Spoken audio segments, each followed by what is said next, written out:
It's week 9.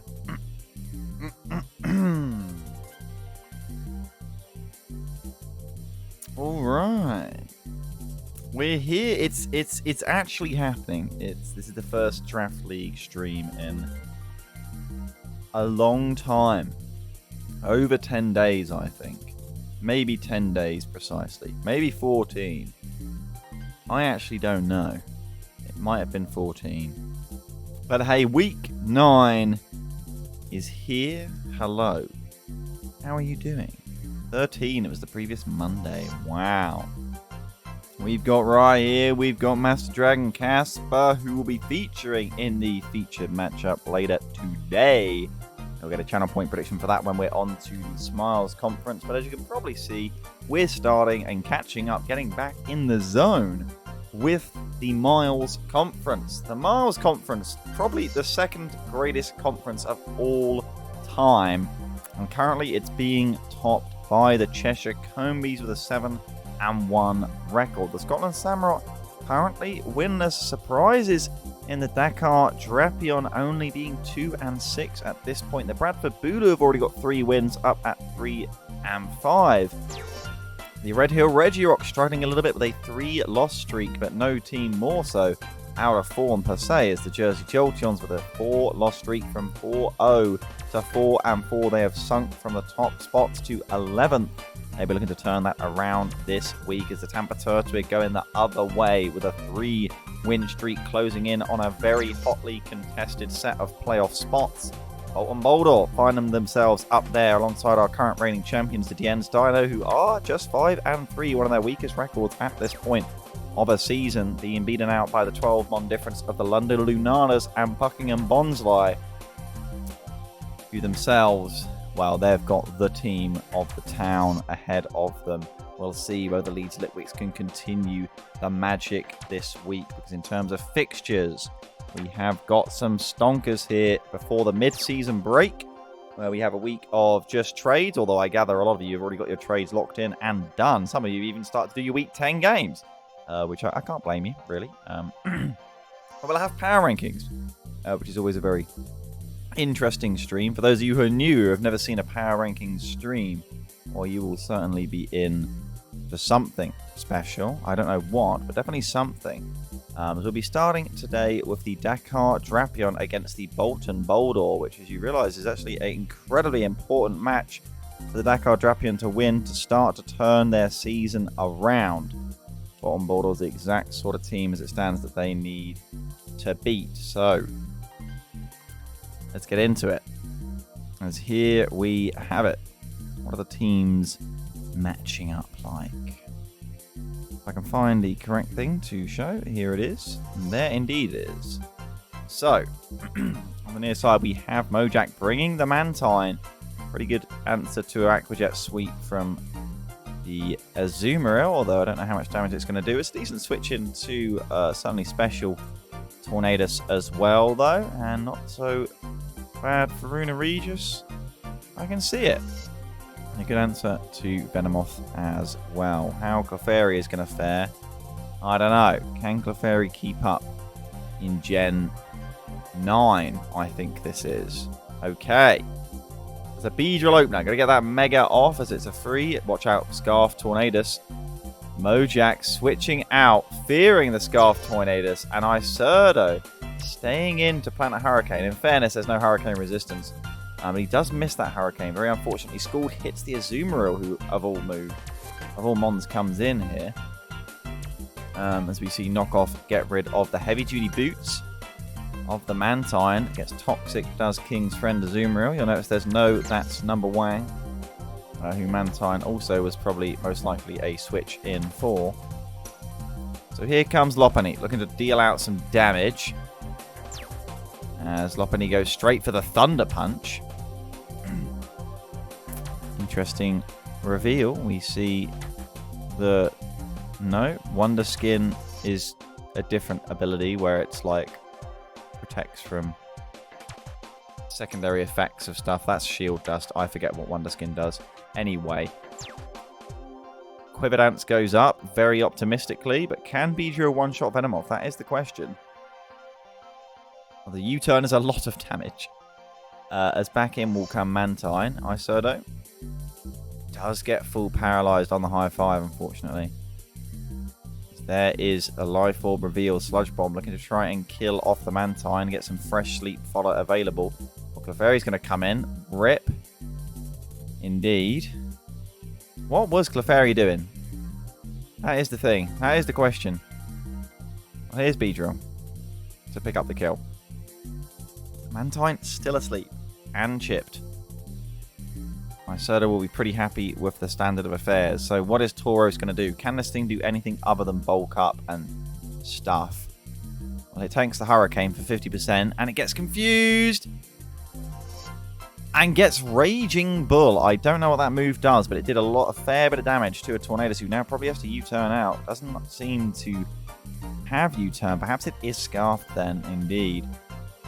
As there is the Raging Bull hitting again for some damage. It destroys screens and is 90 power normal type move. Interesting. As there is knockoff.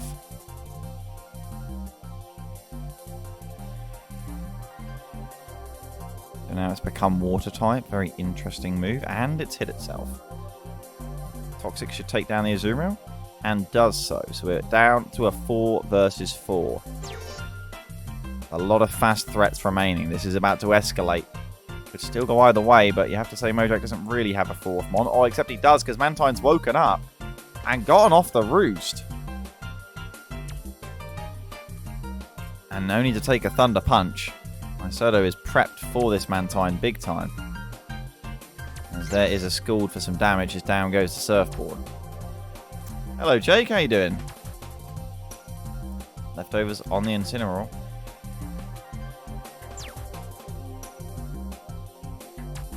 Lopunny in on a Poison Jab for 78%. Mojack not wanting to take the Fake Out into Quick Attack Source. As Return predicting the switch into Tapu Lele to protect from Fake Out, right? Because of priority. A huge return. I'm assuming it's Scarf Lele anyway. It is. But a massive return. Predicting that switch to Lele. Battle changing, in fact. As that is indeed surely Scarf Tornadus with the Sludge Wave. In comes the Beedrill.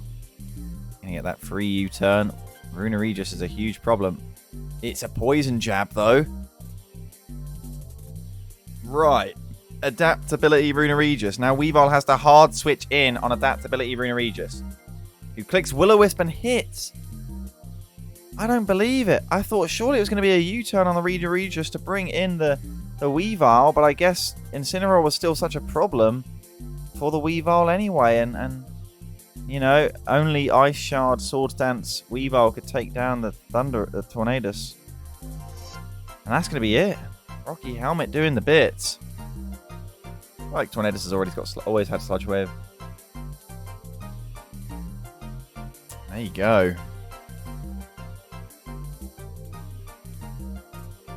Down goes the Beedrill, and it's a 3-0 win for the Bolton Boldore. The pain for the Dakar Drapion just keeps on coming.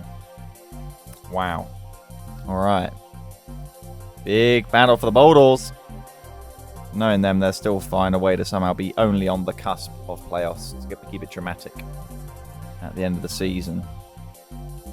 And we've got our next battle. That is the London Lunalas.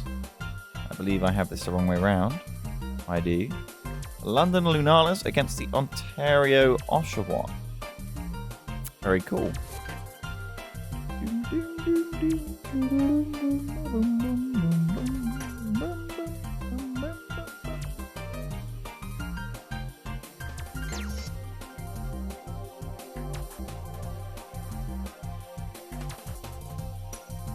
Alright.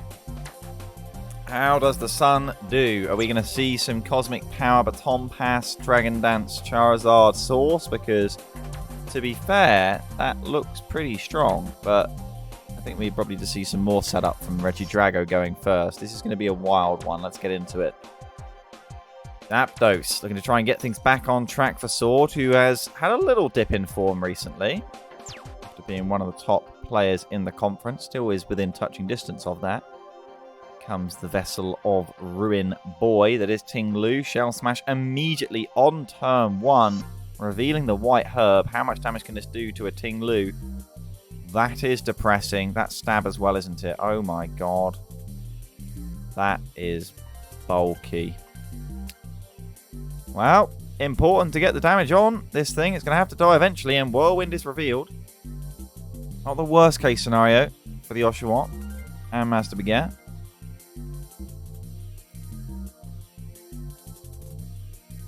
Spike's starting to go up more. We've seen so much setup from this Mew that I question whether it has got the defog. I reckon this hazard stacking may be here to stay. As Ting Lu's like, I will die, fine.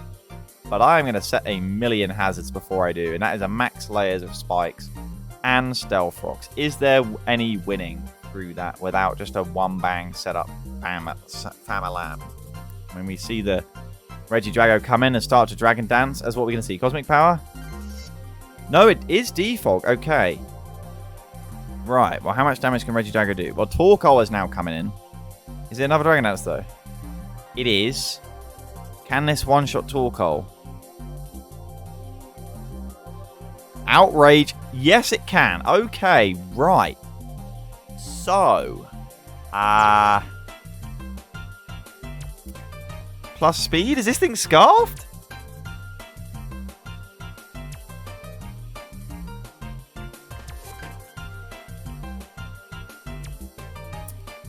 Here comes the Venusaur, who is, that may have been a speed tie. I don't know. By the fact this Leech Seed Toxic, I'm not so sure, but there's the confusion. Here comes the Minior.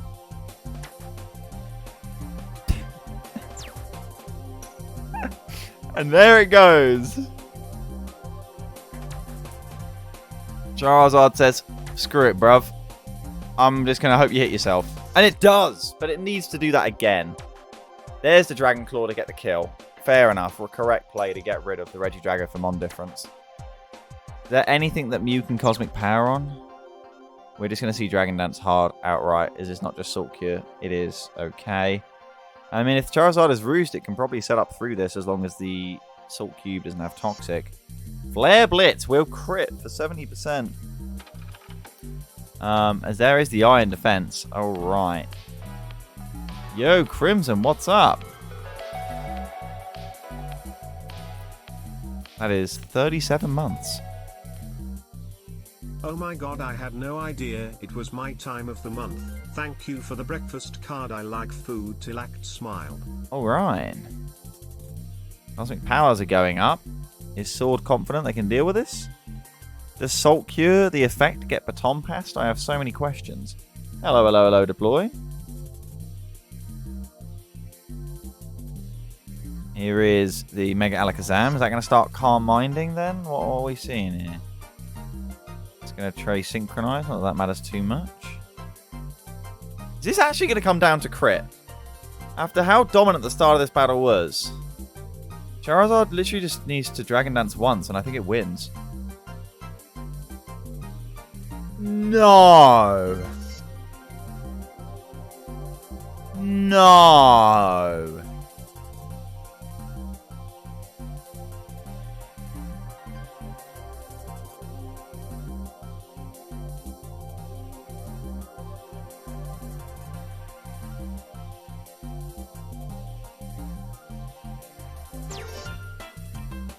I mean, would it have come down to like Cursed Body Corsola?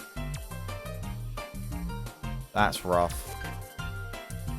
Sword is definitely, I mean, they had the battle completely fine, and then it arguably could have so easily gone against them. I don't even know if that is arguably. I think that's just true. Wow, a 4-0 win. Understandable forfeit. Okay. Commiserations to the Oshawott, as the Weather Boy is back. is Atch and the Jersey Jolteons on a 4-loss streak.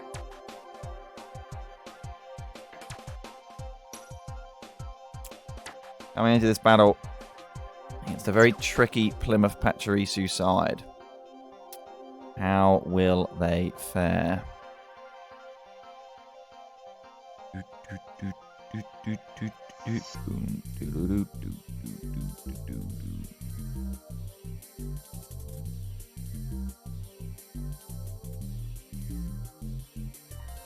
So, what weather counterplay do I see? Ninetales.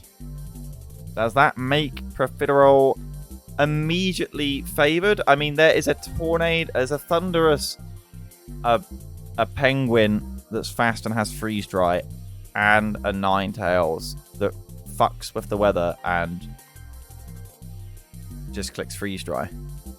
There's literally no freeze dry switching other than Bronzong. If Bronzong dies, this battle is immediately over. How does Atch prepare for this? I mean, he's probably got like 3 or 4 Rain Dancers, expecting the Ninetales, as he would. So let's see. Kilowattrel immediately in on the Iron Bundle. I'm going to see some Terra shit. He stays in, and it does Terra Steel. Well, there you are. Meloetta doing very, very little fuck giving, as it has the special defense. As Relic Song, we're seeing it change to... Oh, it gets the sleep! It's like 20% sleep. As there's the knockoff as well. Huge damage to the Bronzong. This sleep, horrendously unfortunate. As Atch just cannot seem to run from RNG, whether he likes it or hates it. So there is the U-turn from the Meloetta. And in comes Ninetales. There's no rain. And now Bronzong or Kilowattrel will have to come in. As it's going to be Bronzong. What is this? Nasty Plot? Aurora Veil, of course. Don't know why it wouldn't be Nasty Plot. Should be like sub or anything.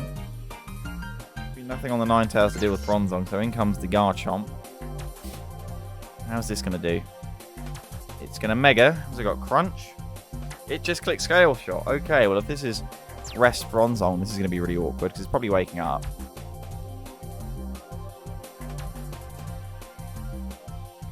Indeed it does.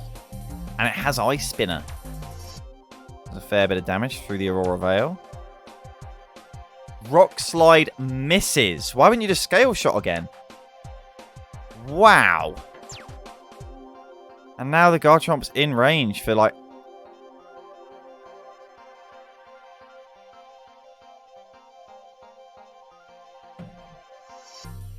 Why wouldn't you just Scale Shot? I don't understand. But Rock Slide missing twice in a row is ridiculous. What am I missing something? What the fuck just happened? Scale Shot can miss too? Okay, I mean, well. That's incredible. There comes the Vicious Rend. Big boy Delibird comes in. Is this a dead? Yes, it is. There's just no freeze dry switchings on this team. It's just Terra Kilowattrel is the only redeeming grace, and the fact that Rock Slide missed twice. That's the only thing keeping those Jolteons in this battle. In fairness, of course, they did get slapped, but 20% isn't really comparable to 2 1-in-10s in a row. Here's Relic Song. That's Terra normal Relic Song, so this thing is indeed very weak and can die to Sucker Punch. Will we see the Sucker Punch? There's a dry skin. As there's the Thunder Punch, but it doesn't kill. What? And now there's this monster, who I assume is Scarf, and is about to just claim some souls. But it's not Scarfed Ninetales, is it? So this now has to, like, prankster Electric Terrain rather than T-Wave. I mean, Electric Terrain's cool for the Quark Drive, right? But this is so overcomplicated. Is Atch going to win this battle? Double into Ninetales, predicting the switch, and rightly so. Although I feel like, you know, you're expecting Kilowattrel to come in, although Atch was just sacking the Toxic Rogue, and that's fine. So in comes this fella. Terra Blast, down goes Ninetales.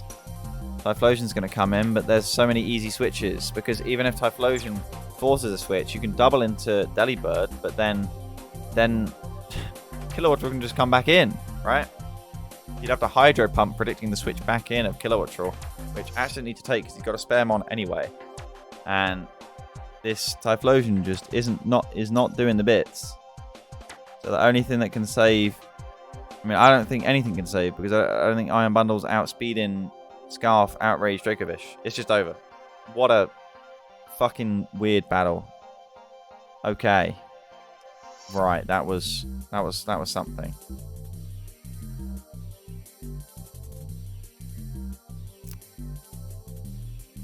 And it's choiced. Probably Specs. 2-0. The Jersey Jolteons get finally back on track.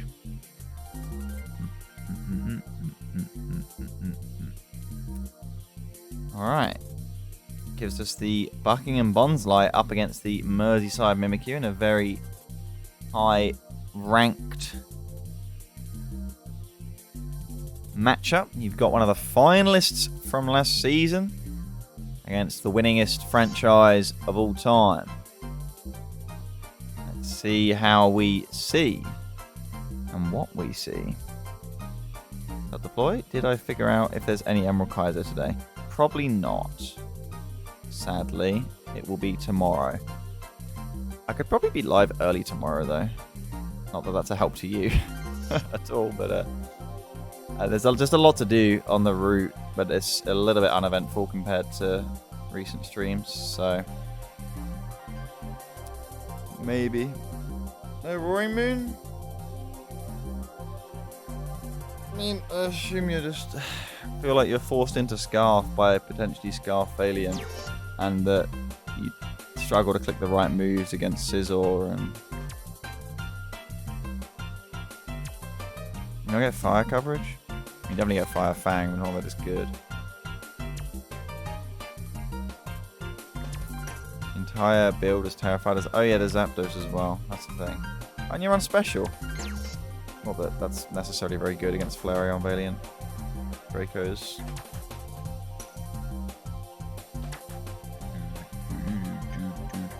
Interesting. Yeah, I mean, it's pretty much just the Charizard show, right? There's no Charizard switch-ins. It's basically just Flareon, but you're probably running Earthquake to catch it. There's just no switch-in. There's no switch into Charizard. Go-Go's cool.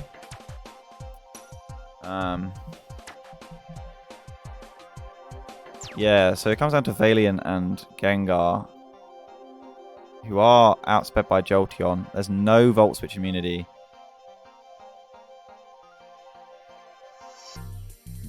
And they have to click the right moves between Slowbro and Weezing.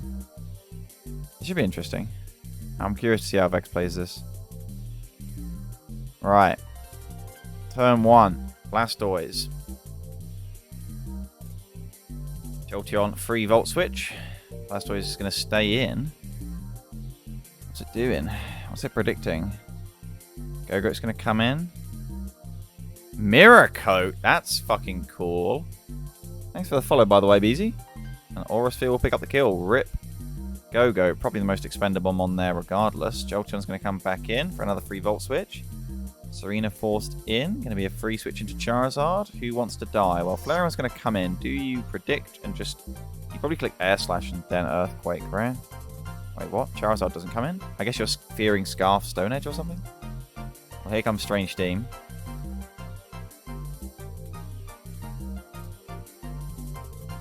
And there is the Flareon. Terrafire Weezing. In the house. The Flash Fire on the Flareon now. I don't think it's offensive Flareon though. Not in Slowbro it wouldn't be. Well, Slowbro's going to come in. There probably could be a Toxic. There it is. Because Weezing no longer immune. And Teleport Slowbro is going to allow the Jolteon to come in and click Volt Switch again. Wish has gone up though, so it's going to be what? Another Toxic from Flareon, and Slowbro is just going to be like, you know what, I'll just come back in and click Teleport again. This is a little bit of a checkmate for Vex, who is the one who's going to have to do something, unfortunately for him. As there is another teleport, of course. I love this game so much. As in comes Excadrill now. Which allows us to switch to Blastoise. Should be able to take one hit. As you see. Oof. Is it enough? It's enough. And now we're going to have to see a forced switch to Jolteon on a potential Aura Sphere. Or Water Pulse. No confuse. Jolteon with its costly switch in of the day. As it gets the Volt Switch. Fun times. Don't know what item this Jolteon is, mind you. Excadrill is in, and there's no Wish up now, so something's going to have to take the bonk. And it's Protect for some HP. As Excadrill reveals Rock Blast. There must be a specific reason for that, but I am forgetting. Rock Blast a good answer to Substitute, of course. And Sturdy / Sash mods. Of which I can't remember which Vex has. Rock Blast hitting 4 times.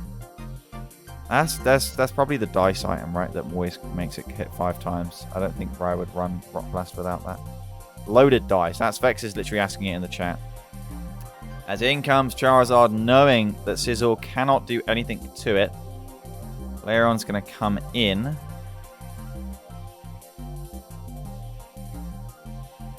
There is the Earthquake. And that may be game. As Vex really unable now to switch in Flareon on Jolteon safely. A perfect hard predict with the Earthquake. Oh, hang on a minute. Terra Ground, it's going to live 1 hit. But now it just dies to Solar Beam instead. I don't see this as a successful play hugely. Jolteon Scarf to cover Booster Energy Valiant. Well, there you are. Or Iron Valiant. I mean, Valiant does a lot of damage with like Thunderbolt and stuff, right? But then Jolteon's going to be able to kill that in 2, probably. Things made of paper.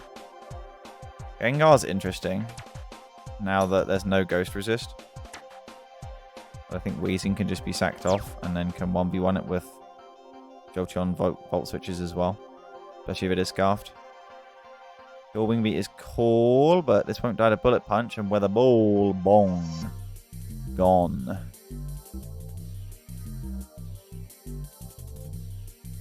Gengar in. And Charizard has done its job. For the most part. Have you missed yours? I don't believe so, Talia. I think you are Smiles Conference, right? There is the Gengar not clicking Focus Blast. Did it have a choice item? That is the question.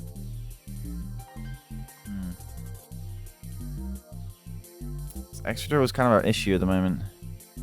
Given the poor Weather Ball, that's cool. Given the poor Flareon. Weather Ball to deal with Excadrill during the sun is very cool. I do like that. In comes Jolteon. It's the fastest thing on the field. A double. Because of Terra Ground Flareon. Very cool. Now, can Excadrill kill this? I don't think that Flareon can do anything in response, is what I'm seeing. So in comes Blastoise. To be sacked off. To a Rapid Spin as well. Getting that Excadrill out a little bit faster. It's going to be faster than a non-Booster Energy, non-Scarf Iron Valiant. Who is a Quark Drive for attack. Meaning it is outsped. But Slowbro is the one that's going to come in, knowing that it is attacking. And its agility is revealed. But can Iron Valiant break through Slowbro with the boosted attack? Leaf Blade is only 54%. And Psychic one-shots it. Because of course it's Fairy fighting. Holy shit, the thing just dies. And Flareon will be going down. A close, well-fought battle. But the Mimikyu, we're not losing it. Yeah, we're not going to let that happen. Weather Ball on the Flareon is cool.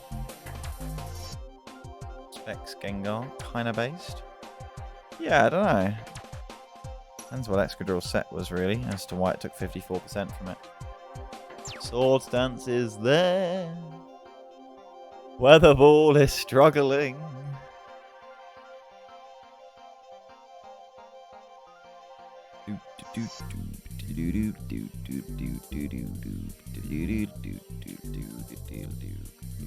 Drill was loaded dice. Cool. Why is that?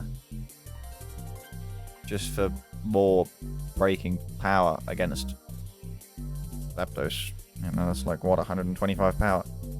I guess. Pretty cool. Right. We move on in the Mars Conference, and we've got the Tampa Turtwig against the Nottingham Noivern. This is the pre-battle show.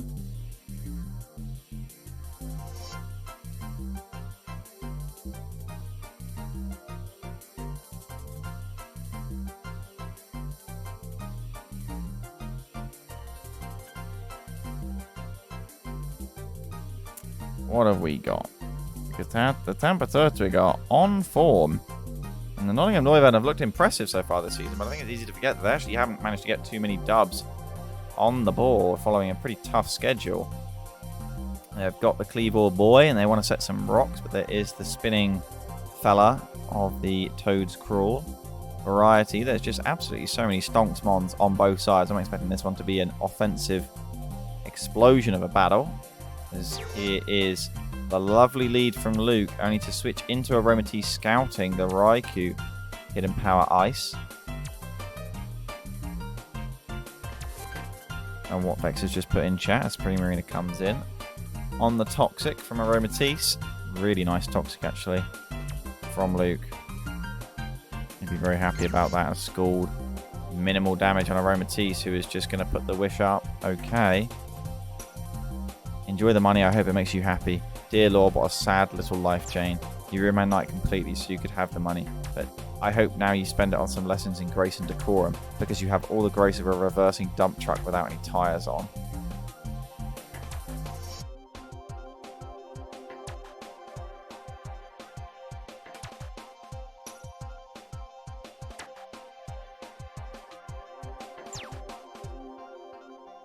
Will-O-Wisp misses from Levi.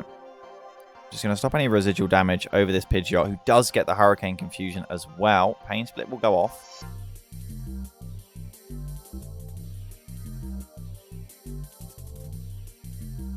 Hurricane hits the Raikou. He does, of course, outspeed. Aromatisse is going to come in the medium ground between getting caught on a switch with Toad's Crawl. Standard Volt Switch, though, from Levi. Not scared to press it. Cleavor is in. Get them rocks going with the Stone Axe Man fam. Oh, it's U-turn. Okay. Well, Primarina's in. Has displayed that it cannot break through this Aromatisse, though. Aromatisse, somehow a huge obstacle. And to be fair, there doesn't seem to be many super effective hitters on the team. So it do be clicking Wish.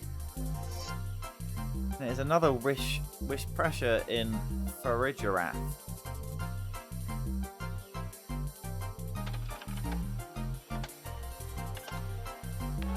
Deploy has just gifted 10 subs. What? Deploy is smacker back in at it again with the Smicklebear, Raffro, Spark, Nathanias, Hugo, AC, Spirally, Spaghetti, Hyella, the Birdie Bird. You've just been gifted a sub and you're in chat right now. You don't have a sub. Well, of course you do now. If you don't have an egg in the Emerald Kaizo Egglog, let me know what you want to be. Because assuming attempt 40 isn't the run, you'll be in attempt 41. But attempt 40 is the run. The Birdie Bird, indeed. Deployment. 10 gifted subs. Subs go brrrr. Indeed. What a battle we had on Friday against Winona. If you haven't checked that battle, check out the exclamation point Mon sheet. Terra Rock. Agility Terra Rock. Levi brave enough to tank the Hurricane, although it is actually Roost from the Pidgeot. Ingambit's going to come in on the Terra Blast Rock. Hitting Focus Blast time. Oh my god, it was Heat Wave and it missed. No way, Levi missing the 95% Heat Wave.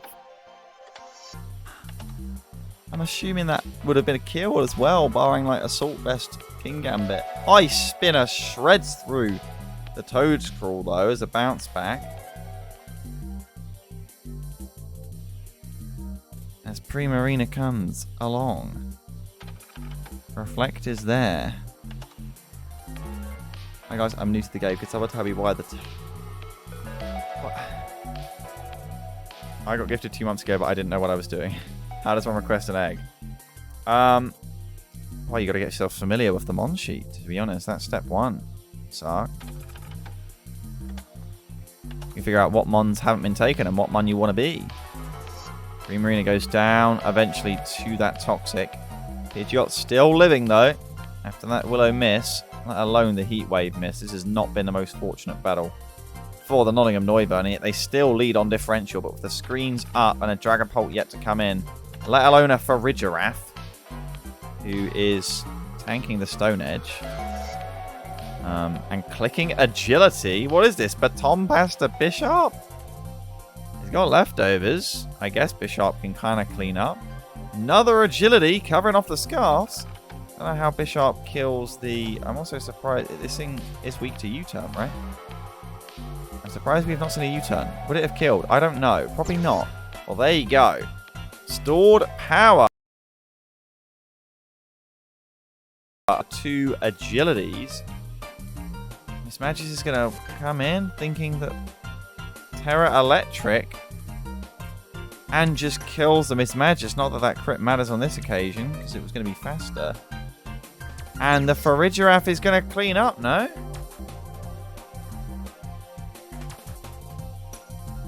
Because that crit rightly means that Light Screen is still up. And so Regirock dies. And then it comes down to whether Great Tusk can clean up. I guess Great Tusk can clean up the King Gambit. And if you can then get Raikou in on Dragapult, if Raikou's Scarf, then it's still actually a W for Levi if Miss Magis doesn't get crit. That is insanely unlucky. There are so many small instances of RNG. I mean, some of them are very big, and there's an outright crit is quite unlikely. Levi has been kind of railed that battle from what I've seen, but he's lost it 3-0, and the Noivern's pain is going to continue, and the run for the Tampa Turtwig ain't stopping either. Wild. What is it with the crits this week? We've had our weeks of Stone Edge misses. Now we're just getting Heat Wave misses, but more so just crits in general. Thank you for the hydrate, and thank you again, Deploy. I heard tier 3 subs get priority hatches. Yeah, maybe we can convince Sark that. They might believe it.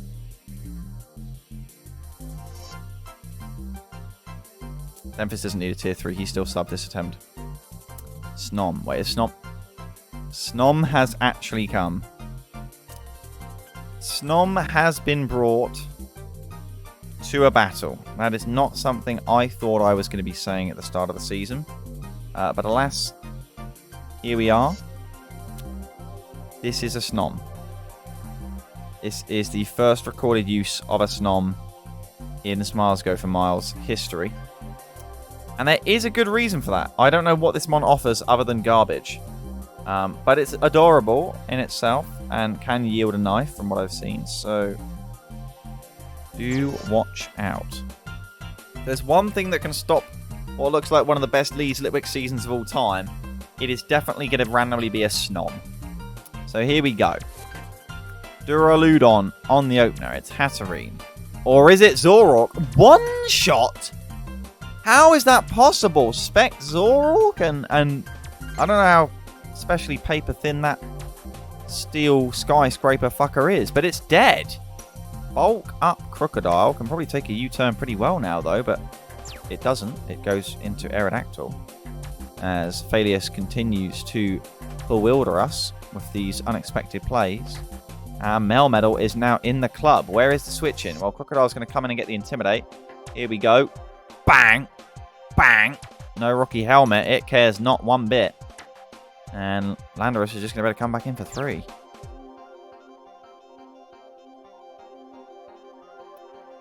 Earthquake as well. Failures yet to at all even scratch the surface of this Sleaford Snorlax side as he loses a second Mon.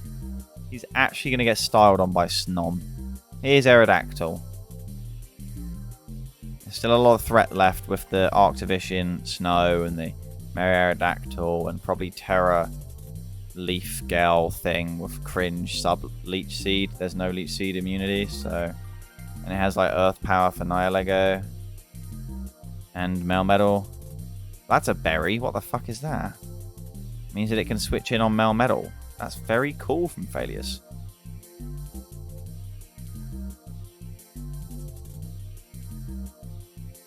Oh, there's the Zoroark now on 56%. And out goes the Arctivish into the Arbeliever, who is immune, of course, to the Shadow Ball. Landorus is here. As there is the sub.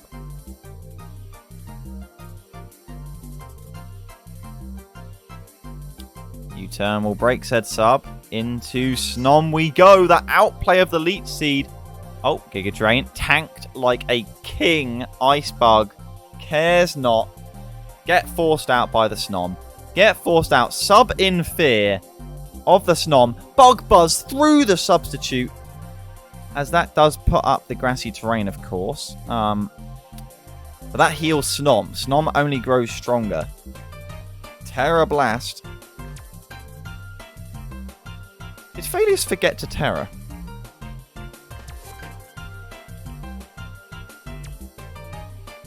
Because Hatterene's coming now, and I feel like that might be Terra Fire. It is Terra Fire. It does pick up the kill on the Zoroark.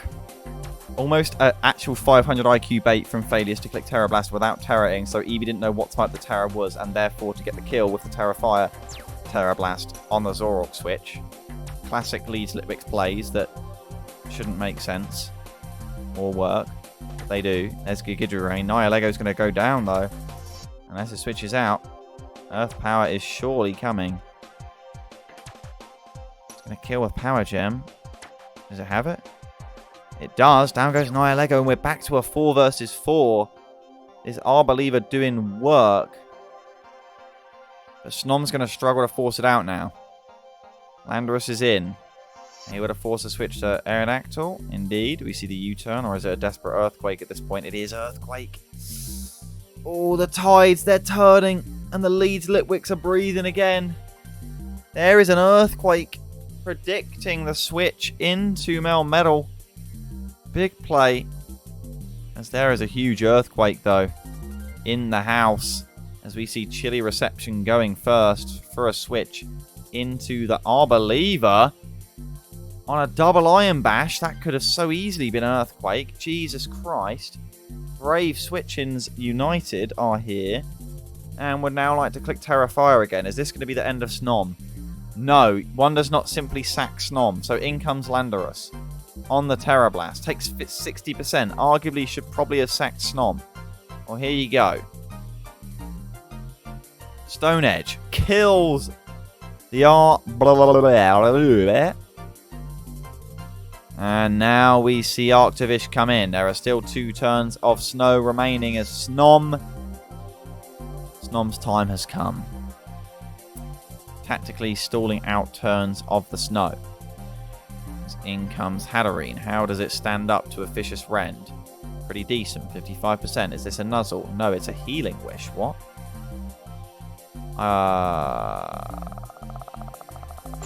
Melmetal back at 100%. Here we go. Alright, Vicious Rend. Back down it goes. Into the double Iron Bash, but it's not a kill. So another Vicious Rend comes out. Before the Arctivish goes down, but surely if Aerodactyl has Ice Fang and just hits it, it's now game. It's Aerodactyl now coming in. Killing with the Earthquake. I don't see how Landorus can retaliate. It does have Stone Edge. It's going to have to dodge something and crit.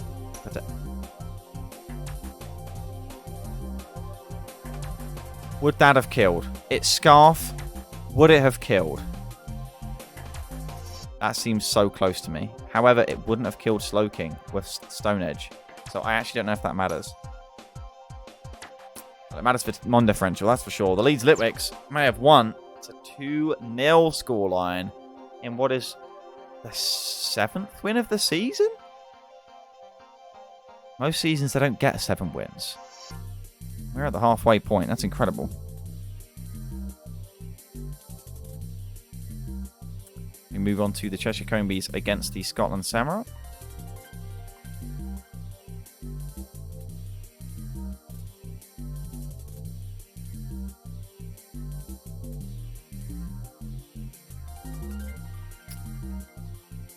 And then next up after that will be the Red Hill Regirock against the Jolteons Deino.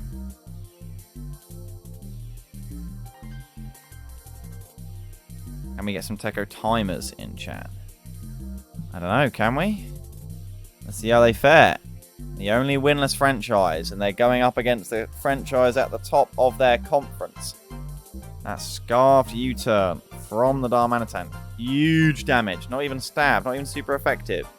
Catching a close combat to the face is the Hitmontop. Here is the Tentacruel on the switch, but it's a double back to Slowking, trying to cover off any mixed options as Rocky Helmet goes. We see Chilly Reception, and that is going to be a switch into Dugtrio to trap the Tentacruel. Say your final words because we see its leftovers. There's no Shuka. It's gone.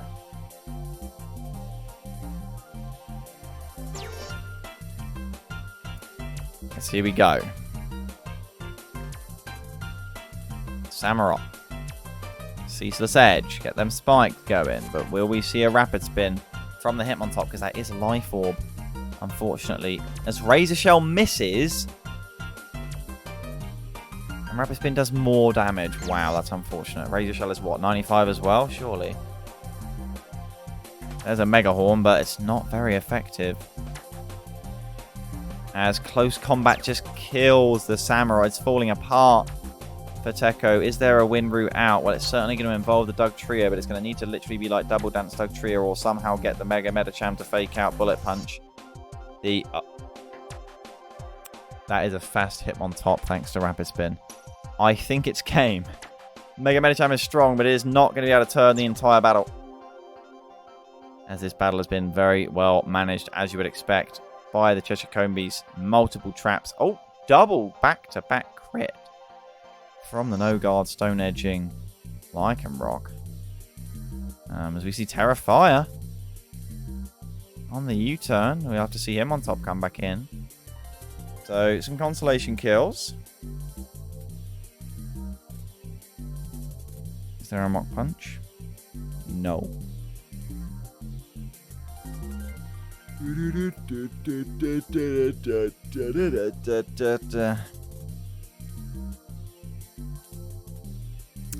Oh. That is dead.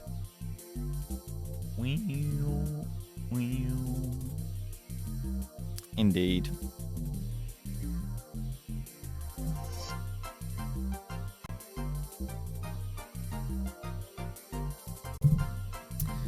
Can't hear anything because my audio's died, but now I can. There was no Techo time this week. The Cheshire Combees will remain at the top of the Miles Conference. Penultimate Miles Conference battle of the week. The final, of course, by the looks of it, will be the Bradford Bulu against the Super Hooper. But let's see this right here. That is the Red Hill Regirock up against the defending champions, Jolteons Deino.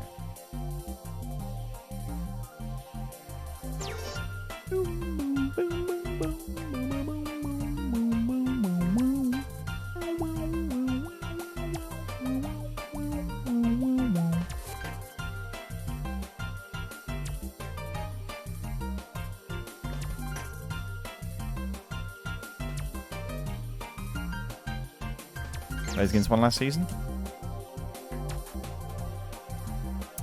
Yes, they did.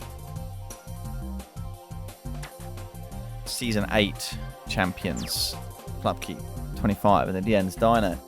Sealer Artois, of course, on the other side.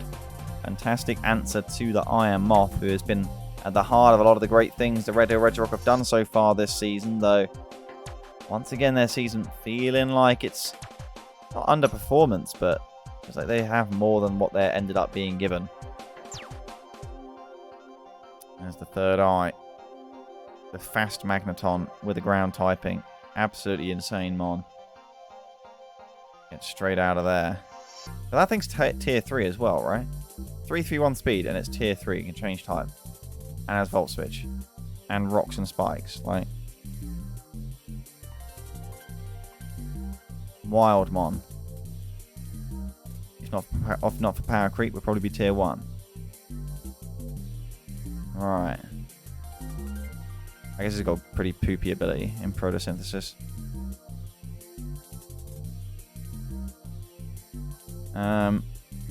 Energy Ball. Interesting reveal for Celesteela. Trying to catch out the Rotom as we see the mean look. Rocks go up. Taunt. Well, what if it just Volt Switches? Yeah, that's unfortunate. But Murkrow still takes it remarkably well. Here comes back Excalibur. Scizor is in. Oh, protect. Interesting. Protect back Excalibur. Flame Body. Immediately procs. Wow. Wow. I mean, that's what Flubkey was going for. My goodness, is he rewarded. I don't know if there's any Heal Bell on the Murkrow. Flamethrower. Special Talonflame. What's better against Mega Scizor? Murkrow lives for another day, just about. There is the Taunt. An Icicle Spear. Really interesting. These Black Excalibur exchanges. And then comes the Talonflame. Swords Dance Scizor is so sad. Just has to hard switch out to Rotom. Really don't know why it Swords Danced over U-turn. As Flamethrower burns as well. This Talonflame and the burn RNG. Christ. Misdreavus is in on a Hydro Pump. Tanks comfortably. The Eviolite and Special Defense so strong. A Fable. Pain Splitted. 0 seconds watching. Not a real fan. There is Heal Bell. So Scizor with something to write home about once again. And the burn on Rotom being alleviated. But that is time for Celesteela to come in and fire off the Flash Cannon. As a Fire Blast comes right back its way for 52%. Is it leftovers? No. What could it be? The real misplay was not clicking Automize and then winning the battle.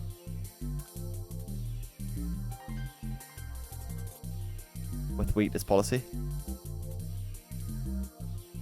Ooh.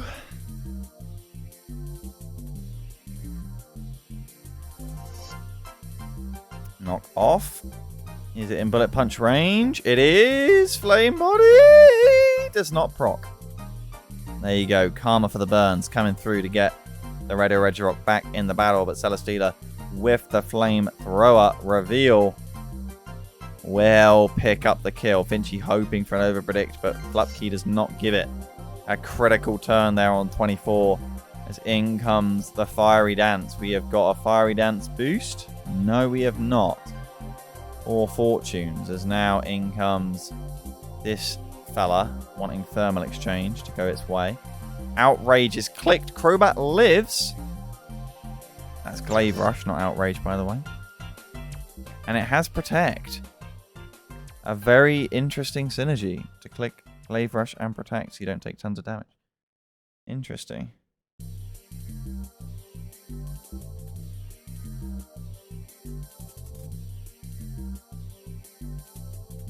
So here comes the Moth. Assumably it's Scarfed, trying to force a switch, but reality is I don't know if it can. Indeed it does though. Mischievous is in. There's too much annoyance though. The Scarf, it could just be Scarf Meowscarada and the battle's already over if that's the case.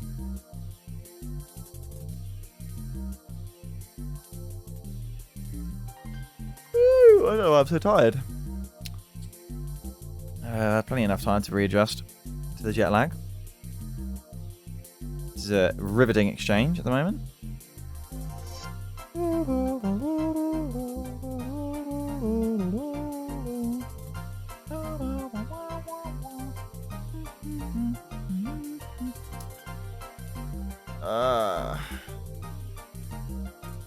There goes the Rotom. Iron Moth thinks that this is in range. I don't know if it is. Terra Water certainly says otherwise. And Nightshade picks up the kill for good game. It's a very, very well played battle from Flupkey. Has it under control. Burn certainly helped establish the dominance in the early game. But realistically, Finchie was always on a timer anyway.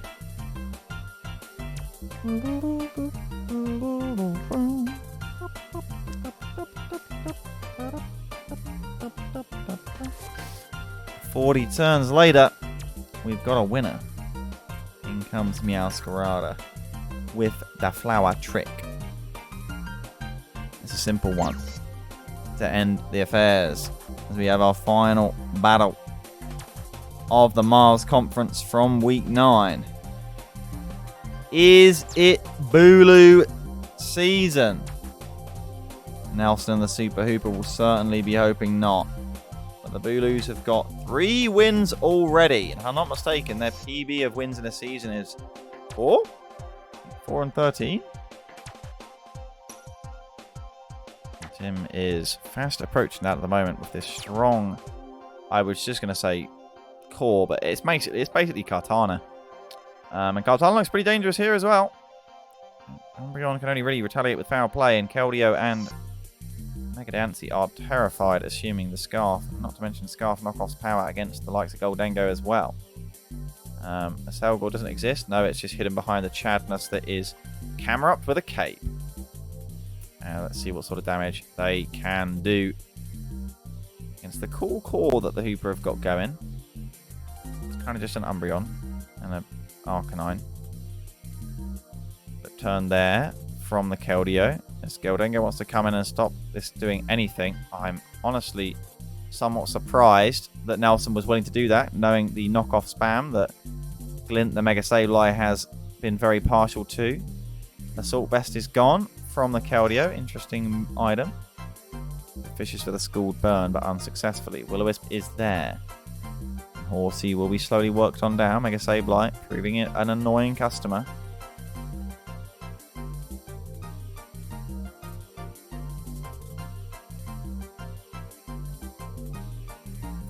Godzire in on the Mega Diancie.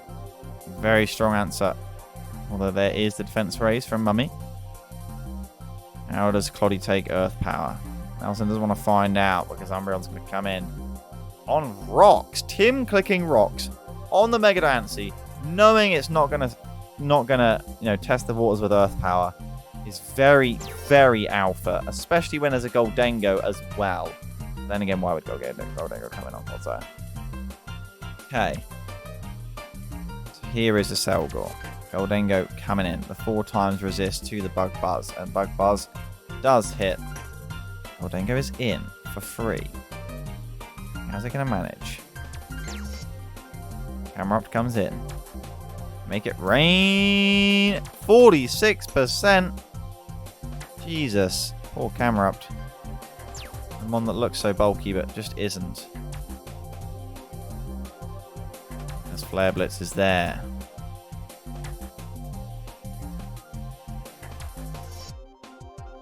No Flame Charge. Granted, would have been outsped anyway by Keldeo, who between the rocks and the Flare Blitz and Burn is being worn down slowly but surely. Its ability to help break, most importantly, the Hisuian Arcanine. Play Rough is cool from the Arcanine, who let's take a crit knockoff to the face. Rocky Helmet, though, this Mega Sableye is in range. Clodsire is going to have to come in. Mega Sableye can still get back up to health, though, against the likes of Umbreon. Also, knowing the switch is coming, gets that heal up 50% from the Clodsire Earthquake. It's a very costly teleport to bring in Veluza, who is going to look for some juice. Psycho Cut immediately with the kill, thanks to the sharpness. Artana in, though. In comes Keldeo for the sack. This is going to be a beast boost, you'd think. It is knockoff, but it's a roll, potentially. Did already do 14%. Does pick up the kill. Okay. No Mega Diancie switch. Oh. You would surely assume that this is Scarf. What? Why no Mega Diancie here? You don't have Mystical Fire? What? Why no? Is it? It's 100%. What? I must be missing something because I thought Mega Diancie was surely going to come in. But hey. Iron Head from the Arcanine as a Selgor comes in. I thought maybe Mega Sableye would have wanted to get the heal off, but no. Gholdengo is in on a potential U-turn. It's Bug Buzz. We've seen this sequence before. And Camerupt potentially to be sacked off to the Make It Rain combo. And instead it's going to be Arcanine in hard. How does it take this? Shadow Ball 46%. Okay, it's still 328, right? No, it's 306. And it gets the Morning Sun off. Non-Scarfed Gholdengo reveal. As it continues to Shadow Ball, but does get the drop. It's a dead Arcanine. Unless it can get the one-shot. Raging Fury does kill.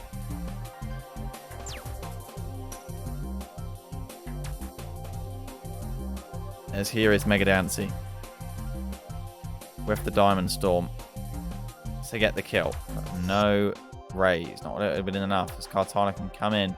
You know it's Scarfed.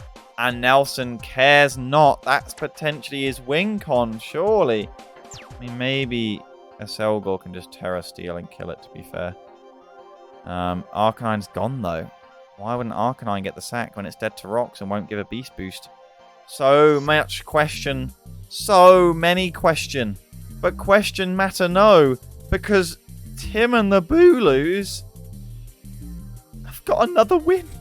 And it's a Katana cleanup. It's a 4-0 win as well. It's dominant. Well, well, well. Let's see what that does to the Miles Conference standings. Him with his 4th win from 9 this season. The leads Litwicks in the top 3 still. What is happening? What is this? Tim wins next week. He wouldn't be in playoffs because of Mon difference, most likely, but still.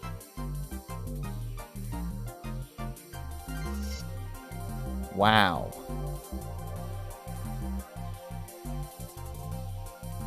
The Tampa Turtwig from 1-4 with a 4-win streak to get up into playoffs with a 5-4. They were definitely fortunate this week against the Noivern, but you can't pick your RNG. And you need it all to go in your favour if you've got any chance of catching the runaway team at the top of the conference, the Leeds Litwicks. Can anyone catch them?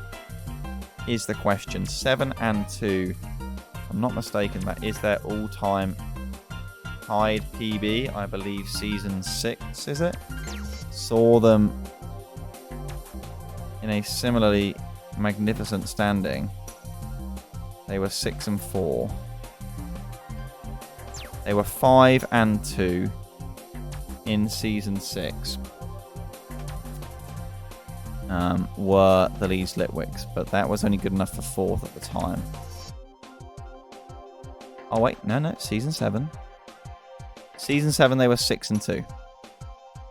And 2nd in the Miles Conference. This This is an all-time PB for the Leeds Litwicks. Season 7, of course, being Generation 5. Season eventually won by the... No, this isn't Gen 5, is it? This was... No, because Gen 8 was Season 6 won by Joe. So this was Gen 5, and it was won by Rye, I think, because then it was Clubkey. The Leeds Litwicks were above the eventual winners, so I think it's fair to say that they were better than them. They may have finished the conference 7-4, but this is the best Litwicks showing we have ever seen in 10 seasons of Draft League. What could possibly go wrong? Well, the fact is they can still definitely miss playoffs. Their Mon difference is not strong for a team of 7-2. As long as they keep the wins rolling, who knows? I'll leave this on screen. I need a break and some more water. It is incredibly hot. Do make sure you're drinking water yourself as well. It is, at least in the UK, and I imagine the Netherlands as well, where a lot of our viewers and gang are from. In the UK and Ireland, of course. Things are very, very hot. So do make sure you have some water. I need a break. You'll see me go flop on the bed, and you'll see me come back through and then go to fill up my water. And then when I'm back upstairs with my water, having had some water and then refilled the water, we will get stuck into the Smiles conference.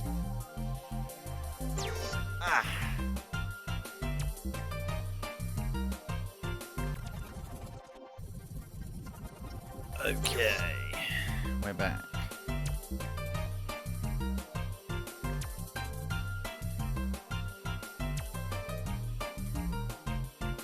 So, Smiles. Here we come. Of course, we've got the featured matchup between the Limerick Lumineion and Rotterdam Rotoms. So bear that in mind. I'm going to take this headset off until I'm talking to Casper. So coming into this week, after week 8, this was the matter of affairs in the Smiles Conference. A 3-horse race, albeit separated by a significant amount of Mon difference. The Belfast Blazikens up on a near unmatched 33 Mon difference. Gloucestershire Gallade up there on 20, and the Morsaku Mimes having quite the breakthrough as well at 7-1, and it is all bunched up in the middle. The Fishbond SuperRods on 2 wins as well. Joined by the Leeds Ludicolos, but where are we going to get started with the Smiles Conference replays? Well, that's a good question. I guess we'll just go from bottom to top. Bottom to top, is that way we see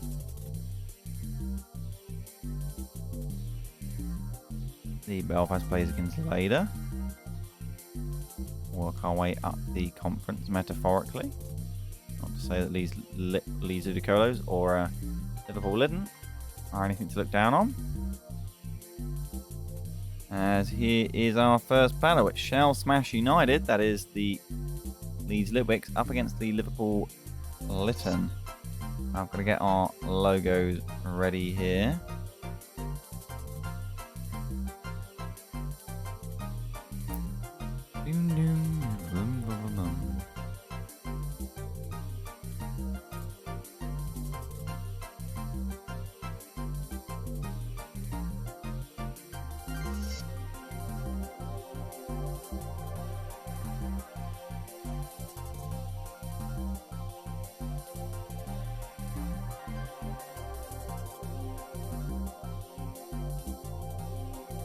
Right. And our second match, of course, will be the Appletuns against the Scunthorpe Scorbunny.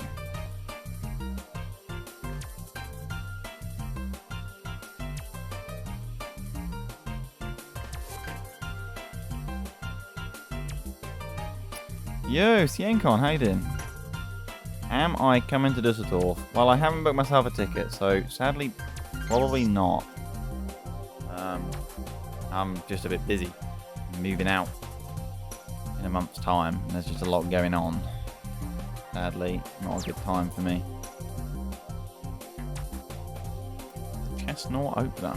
An early terror we're looking for. instant body press on the Incineroar, who fire punches for 75%. These lads are taking chunks out of each other. Ferrothorn. Body press. Is Chestnut doing bits? There's the Synthesis as well. Not that Ferrothorn can really threaten this. Leech Seed, it's immune. It's immune. More damage with the body press. It is Blaze boosted because there was no Intimidate on the Chestnut. Who needs Intimidate? Planned for Blaze. That's just the sort of strats that Luke comes up with. He's a genius. As this is going to be an easy Shell Smash for Cloyster. You know it as Florges comes in. What's Florges going to do about a Shell Smash Russell? That's the thing. Joe will have something up his sleeve. Oh, and there it is. It's a Mirror Herb. I didn't even know that was a bloody item. I thought it was just going to be a Scarf Florges that outsped the +2 Grussel. But apparently not. This is now a Shell Smashed White Herbed Florges. What a play. As here comes the Terra Normal X-Cloud, but it doesn't kill. Florges is bulky, boy. Ferrothorn's going to have to be sacked off. And Joe using his opponent's love for Shell Smash against him. What a play that is. First ever Mirror Herb usage. And Fake Out is the only reason why the Florges isn't going to do even more damage. Oh, well, well. Chestnut going to be able to outspeed and pick up another kill.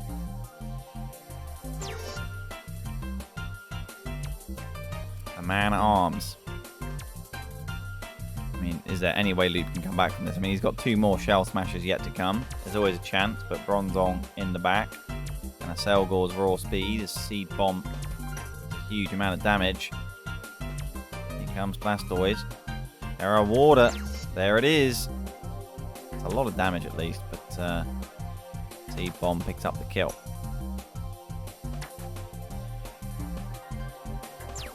Why was it Surf into the Chestnut is the real question here. Perhaps Luke not running Ice Beam again?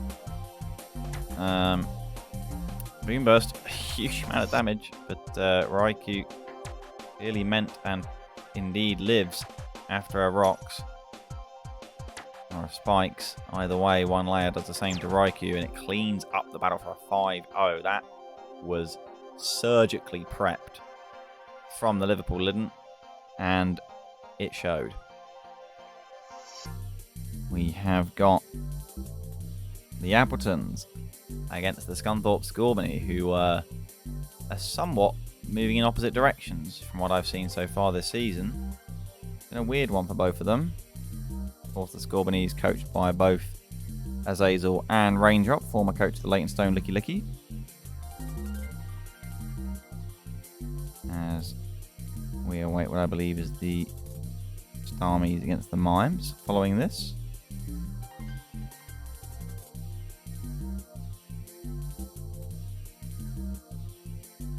Okay, Bastions with his hard hitters, and likely so as Azazel, but there is a Regigigas and a Swalot that have come to the battle. Alright, let's see what they can do. Dragapult Opener, who is the Scarfer here? Well, Azazel will switch out, potentially masking a Scarf, or just because he's not Scarf. There is the Dark Pulse, there's a lot of damage. Of course, neutral on the Tapu Lele, who does Future Sight. Nice play from Azazel. Is going to immediately have to force in this Hydreigon in Eternal 2's time as Swalot is coming in. Flip turn tanked easily. Also looks like max defense, and it's acid armor as well. This looks like body press city, and I don't think this Hydreigon's going to like the body press if it stays in on it. Draco Meteor's tanked. Mr. Pettigrew, bonk. Goodbye, Hydreigon. Swalot dealing with it, and what an important mon to deal with as well in this matchup. We'll go down to the Volt Switch, safe Volt Switch, not fearing the Seismitoad too much given the threat of Leaf Storm. comes in. Again, confident Volt switching, even more so this time. Not wanting a Grass Knot is Azazel, as another Future Sight goes up and something's going to have to take it this time. Psyshock rips into the Vaporeon, sets up a Wish, but this is not working. This is not going to work. There's the Protect. Trying to protect against the Future Sight.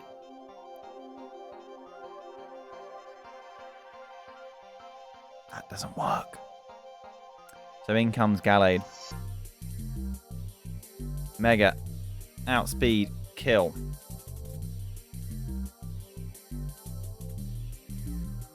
Have anything for the Swallow because you're not running a Psychic type move on the Gallade. Ooh.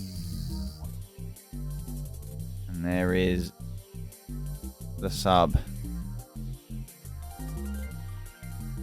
First Impression gets the break, but can only be used that turn. If it's banded First Impression, well, I'm afraid this Dragapult just got a Dragon Dance up. And I believe that means it now. Outspeed. Sucker Punch is cool.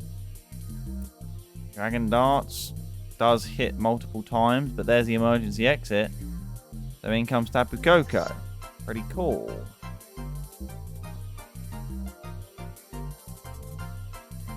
Phantom Force. And it's gone.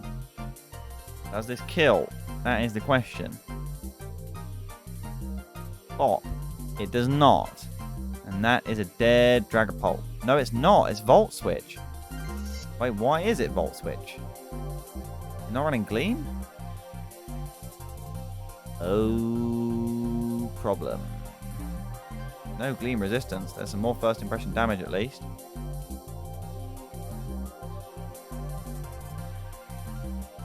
This is now Hurricane hitting, of course. Tapu Koko sacked and out. But if it was Scarf Koko, why is that?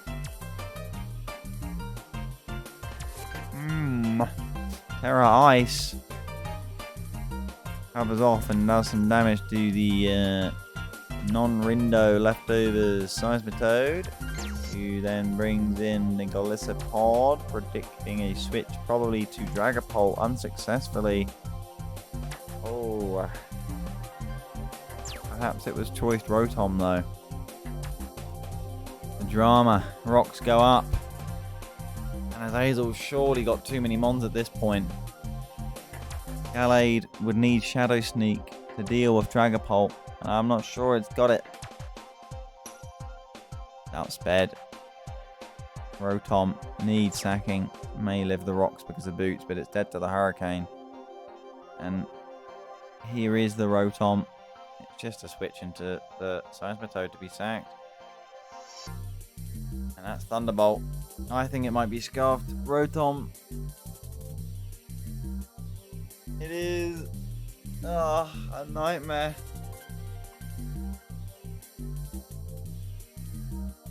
And it's game. The Scorbunnies keep on rolling, and it's going to be a sixth loss, I think, for the Arnhem Appletons. It might be a fifth. Oh, they were 3 and 5 coming into this, though. This is really rough. There's Agility, though. Pretty cool from the Gallade. Hold the front door, but does it have Leaf Blade? Terrifier lives the close combat. And there it goes, killing with the Skull. Crit not mattering after the defense drops from the close combat. Those leftovers making the difference. Nearly a late comeback there. That would have been probably it. Rotom sweep incoming. Yeah, I'm afraid there's no move Rotom can click to get the job done here. No single move, that's for sure. Regigigas kills with Power Up Punch. Give us 4-0 win for the Scunthorpe Scorbunnies. And we got a big one here. The Stock Martinez Starmies at 4 and 4. Risk going negative. They're up against the 7 and 1 Morsekun Mimes. They're not even really favoured.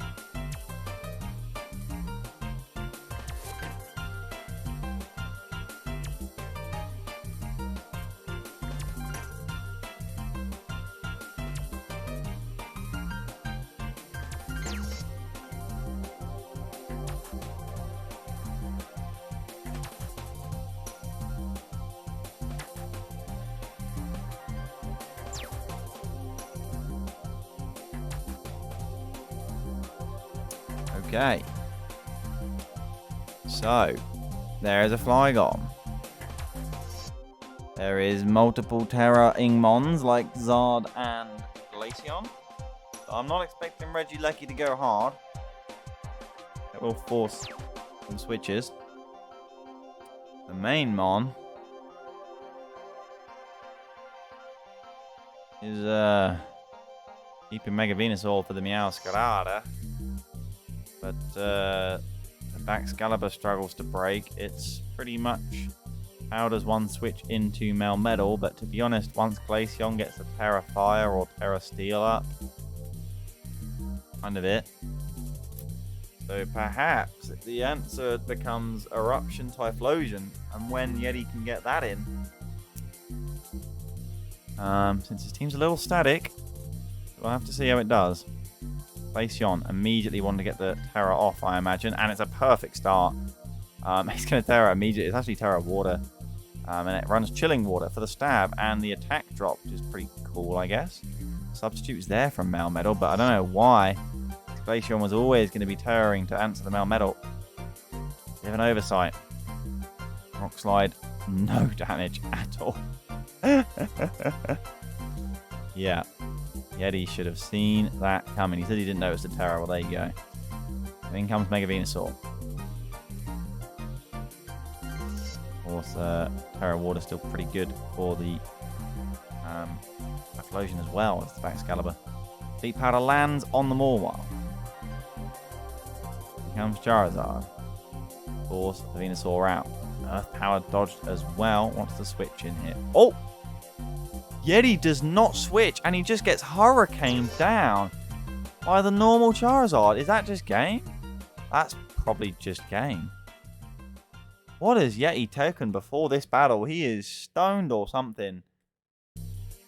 7 turns later, and that's basically it. Mawile is in, but Eruption's no longer a free click. Flygon and Glaceon there. Yeah, no Earthquake resistance either. You decided Zard had to be defensive to be good against your team. Fair enough. I mean, you have Melmetal Mega Venusaur. And Mega Venusaur is like a... it's like a big black hole of Draft League prep. If anything, people usually over-prep for it. But, you know, even in spite of that, we've seen it still win battles, so fair enough. After this is... yeah, that battle. And then it's... oh, there's a Dragon Dancer up. Gonna force in Glaceon to Chilling Water away.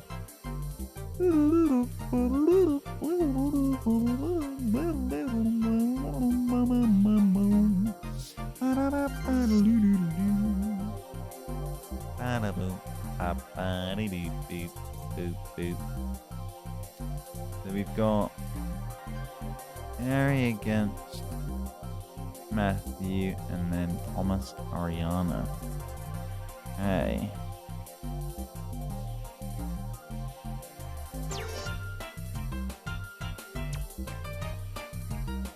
It's a big battle though. Especially the Starmies getting into the positive again and really dragging the Mimes back down to reality. Yeah, Chilling Water is pretty based.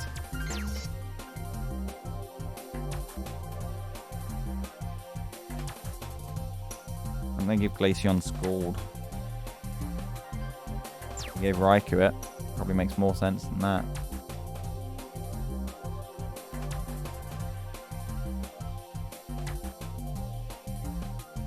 Extreme Speed. I mean, it's got to be able to deal damage somehow. But the battle is written. Unfortunately, for Yeti, I think he knows. Have you missed your game? Your game's actually up next, Harry.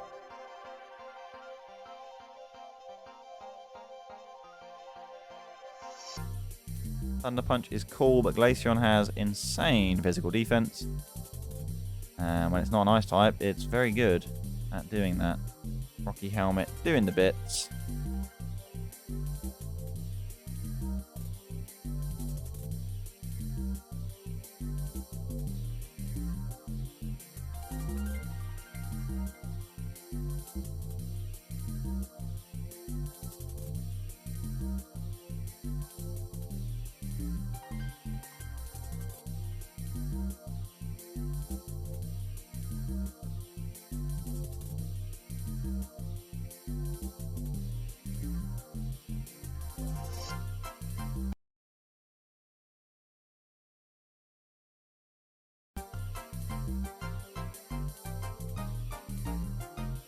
Scorching Sands is another cool move, often forgotten. Why the Palo Sand is a cool mon. Somewhat.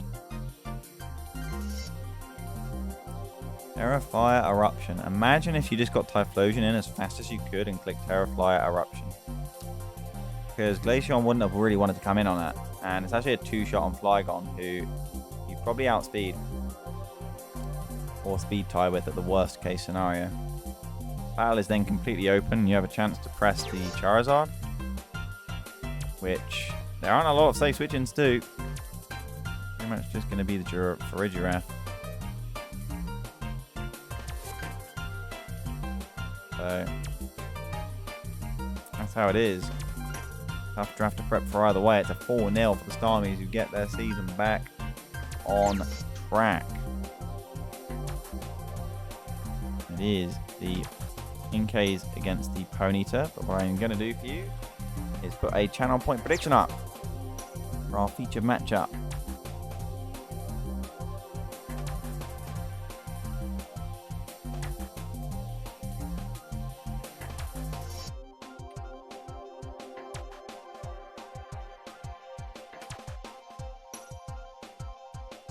Who do you think will win the feature matchup? The Rotterdam Rotoms, who we will have Coach Casper, here talking to us about the battle, who only him and Sark and of course Ryan know about. So pretty cool. Right. So we have got the Sun Power here. Roaring Moon, Torkoal, Slitherwing. There is a very stressed out Torterra that wants to Terra as fast as possible. There is also a Oricorio. That is be interesting. Okay. So here comes Oricorio. How many times has Oricorio ever been brought? I seem to remember that every time Oricorio had been brought, like twice ever, it lost. So this is going to be Oricorio's first win, potentially. Harry can keep the Irish Inkays to just one win this season.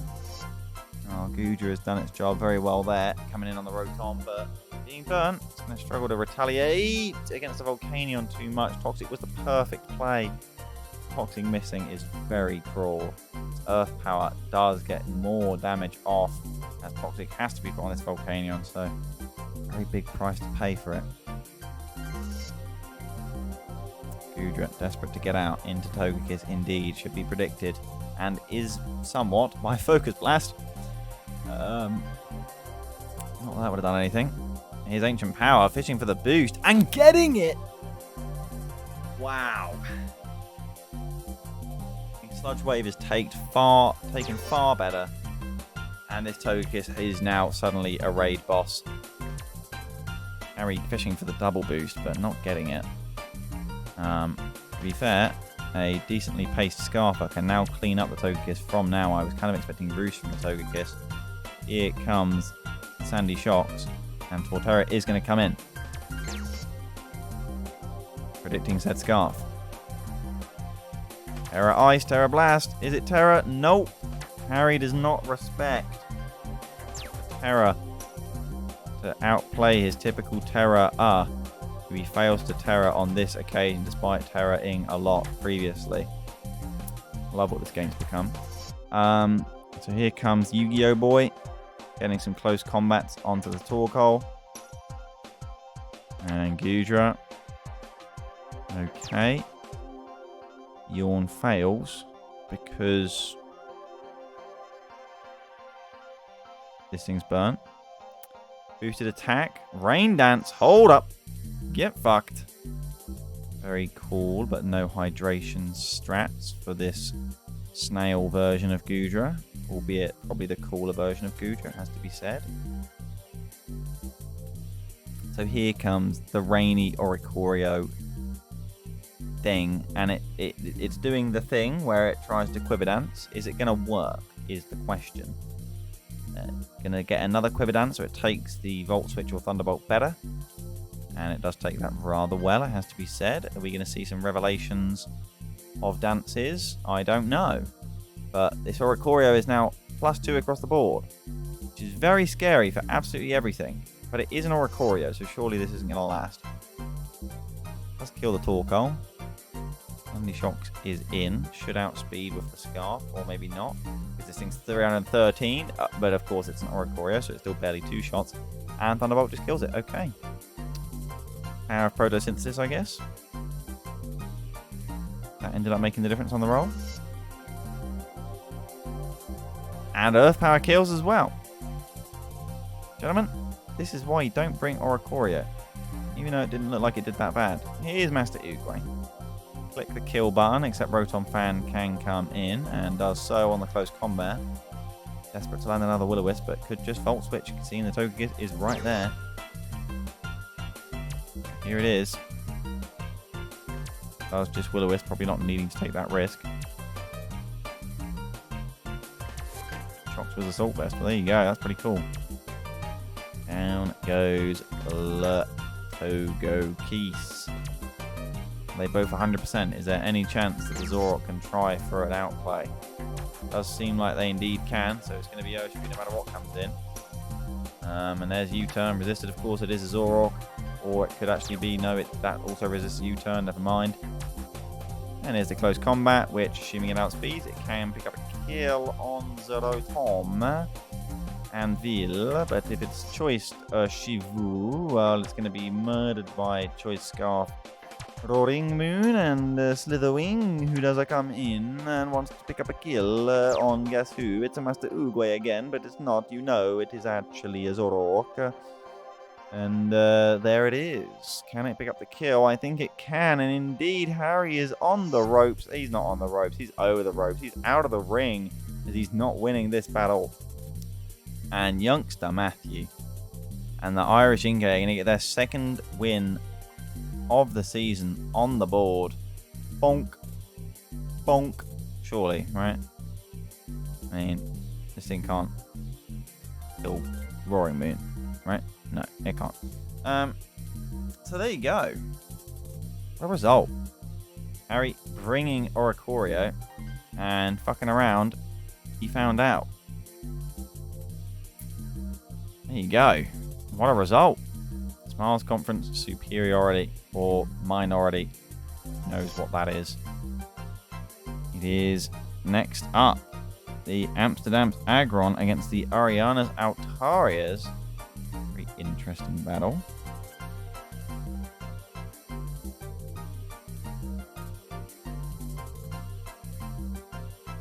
Remember to get your channel points at the top window. Whether who you believe is going to win the future matchup.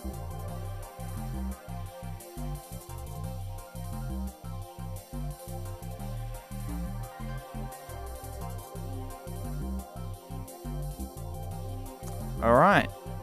Bug lead? No bug lead at Swampert. Ariana will certainly cover the bug lead. Does so somewhat indeed with the Decidueye, who is a perfect start to force an immediate switch to Infernape, who tanks a Leaf Blade to the face. Who's to switch in? It's Primarina. Do we see an instant gunk shot? We don't. U-turn, crit. Life Orb revealed from Hot the Infernape. As in comes Bug. Moonblast for 40%. There's a poison jab from Bug, who gets the poison as well. Bug cares not. And it's going to force a switch here. Here is the Aegislash on the Moonblast. First kill of the battle goes the way of Thomas, who finds himself on the correct side of the RNG fence. Here is Rotom looking for the free Will-O-Wisp. Is it a hard switch? Oh, it's a Volt switch predicting the Infernape coming in, perhaps. So Swampert's now going to come in and get the Will-O-Wisp that was destined. Perhaps predicting a switch to the Araquanid as well. This is a big hit, and I don't see a way to heal this Swampert of its burn. The Stealth Rocks go up, and this thing's actually pretty scary, right? Has coverage to hit pretty much everything. As it's going to be a flip turn, surprisingly, from the Swampert. I guess it wants to be there as a late to switch in for Rotom. As here is the Calm Mind. This thing gets Boom Burst, right? Does it outspeed Bug? I think it might. No, it doesn't. Liquidation crits again. Goodness gracious. But there's Berserk. Oh my goodness. Hyper Voice. It doesn't get Boom Burst. And getting crit has just raised its special attack even more. Well, Ninetales will be able to force a switch to the road. Oh, Terra Fire, never mind. Terra Blast, it's dead. Or just, oh. It's just any time it gets hit, not when it gets crit. And Roost, this thing's tanking. This thing's winning the entire battle. What the fuck? Doesn't need Terra Blast because it's got Flame Thrower.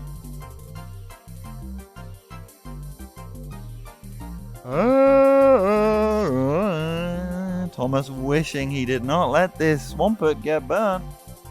But he did. And he's paying the price. Ariana, what a set. Now plus 4. Stone Edge misses. I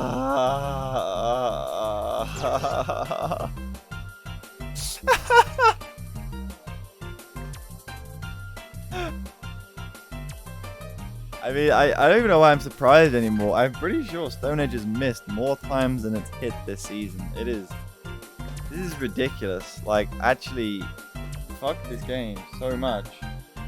Where's the copy pasta? Like, not to say that Thomas's prep succeeded and exceeded that of Ariana, because it almost certainly was probably the opposite, but you know, he's just been cucked. He thought the start of the battle was leading him into a nice RNG victory, but actually when he needed it most, he's come back and betrayed him. And it's is it going to be a 5-0 or 4? Rotoms going to come in. There it is. Unfortunate, it doesn't even begin to describe this series. This game rewards blind luck and nothing else. I am beyond convinced at this point. After getting completely tooled by scheduling with my opponent, changing times with me on the last minute, and refusing to provide confirmation prior to the day of the match as to play times, losing this way somehow felt even worse than I had thought possible. My preparation was superior, my play was superior, and I lost. So I don't see a reason to continue engaging in an act. Well, there you go. Unfortunate, Thomas. The Ariana comeback arc is on in a big 5-0 win for even more inflated Mon difference.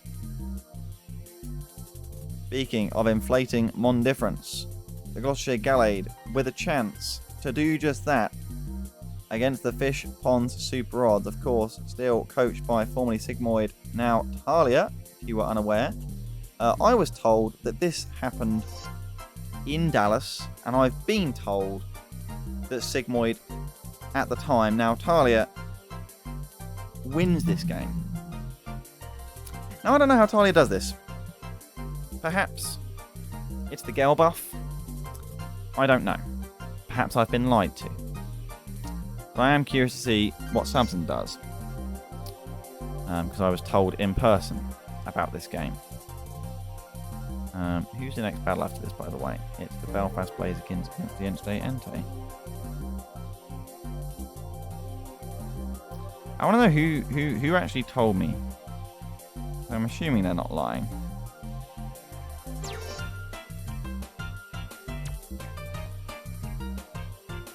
I've been Bella. Not to throw her under the bus here, but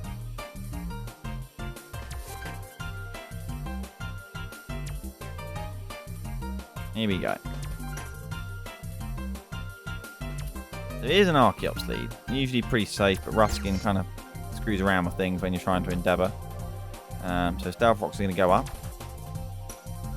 Terra Water, trying to evade the Earthquake, but still does 69%. Ice Hammer misses!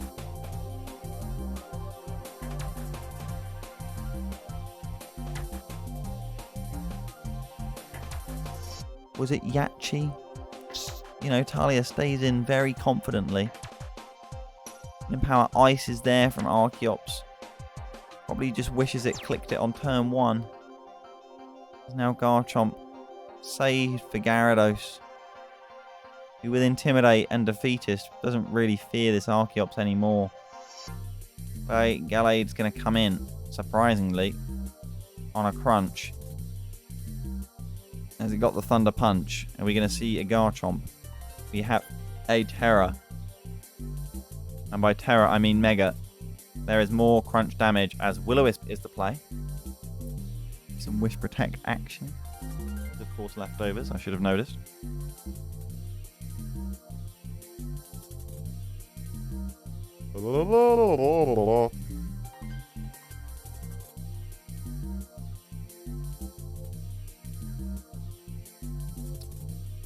The Mega Gyarados slowly being stalled out here. Sigmoid surely to switch, and does so into Moltres. Another wish goes up, but who is going to be the beneficiary here? It probably has to be Zeraora. It's going to be Samurott. On a Toxic. Nice play from Sigmoid, but not rewarded. That Toxic miss, so I guess levels out for the Ice Hammer. Instance. Hydro Pump is there. No Ceaseless Edge to set some spikes, so any sash on the Stack Attacker or Galvantula will remain intact, though we often see Life Orb on Galvantula instead. Looking for the Bug Buzz, and indeed does. That's huge damage, and indeed Life Orb. And Knockoff is there. No Fire Punch, not that would have killed. It's just a kill. Down goes Zeraora, and that is the best Mon for dealing with Moltres and Gyarados. Gone. I thought perhaps we'd see Archeops sacked, but I was wrong. As Terra Electric for the increased damage Volt Switch, bringing in Moltres, who indeed is Flame Body, I believe, as I don't see Pressure Proc, which goes up.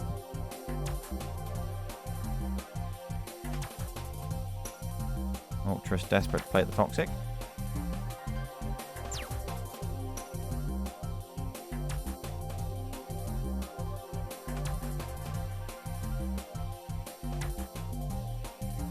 There's a 5-3 advantage for Sigmoid, who's almost certainly got a Scarf Gardevoir waiting in the back for cleanup time. Going to trace Sharpness and Hard Switch in on Sharpness, though, which is very sketchy. His Hydro Pump nearly one-shots. Shaman comes in. Maybe able to take 2 Moonblasts. Bonk. It just about... Oh, with the drop. Does it have leftovers? It doesn't. And it's a Gardevoir. Is it going to be a 5-0?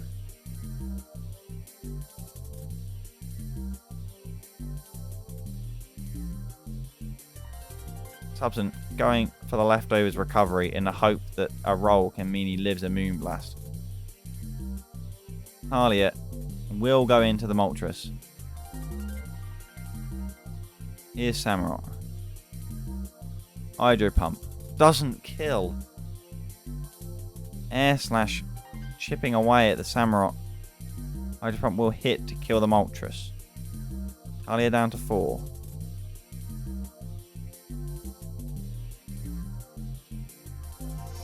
Moonblast is surely going to clean up.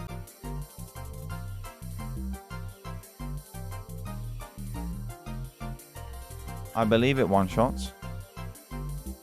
Unless it's literally max special defense, but it looked like more defense on the Gallade, to be honest. It does, it crits. Maybe it mattered. I probably did. I don't know why Subson would have protected otherwise. It's a 4-0 win. I mean, the Ice Hammer miss was huge. I'll give it that. But, I mean, Talia's won that on merit. I mean, that's well built and well played. It's 4-0, and they're up to 3 wins. After getting none last season. What can you say?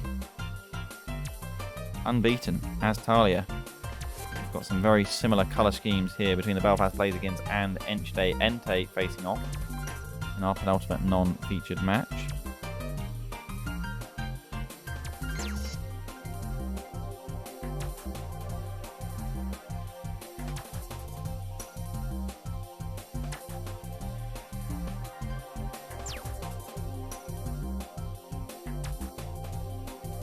Right.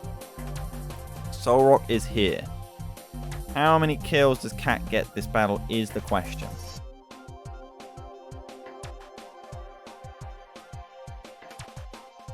There's no...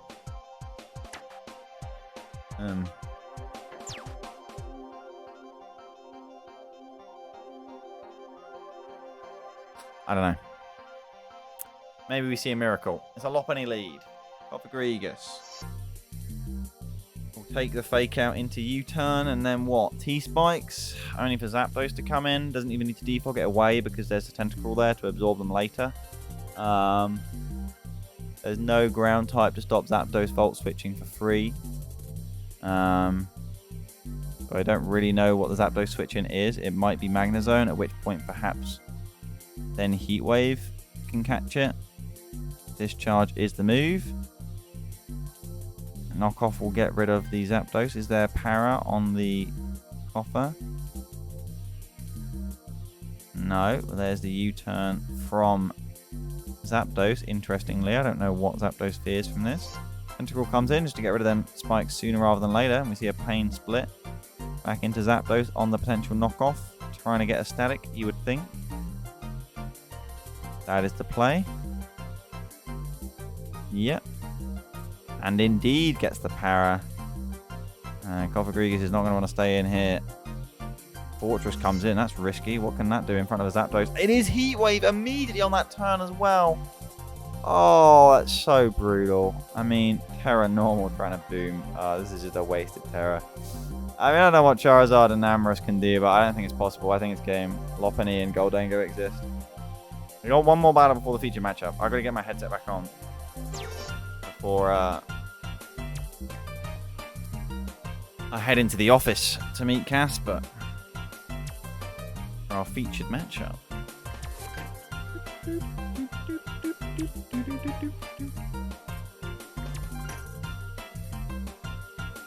This has not been cat season.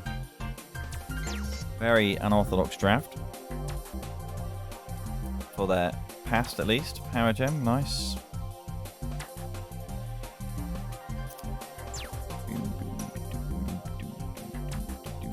I don't think we've had a 6-0 this week.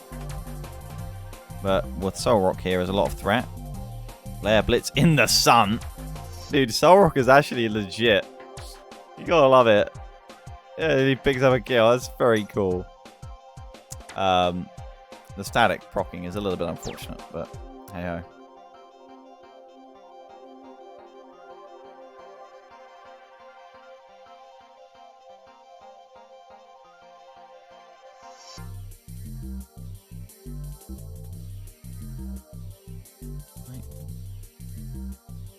Why does it look like Kim Possible had an orgy with a cheese string? I just don't get it.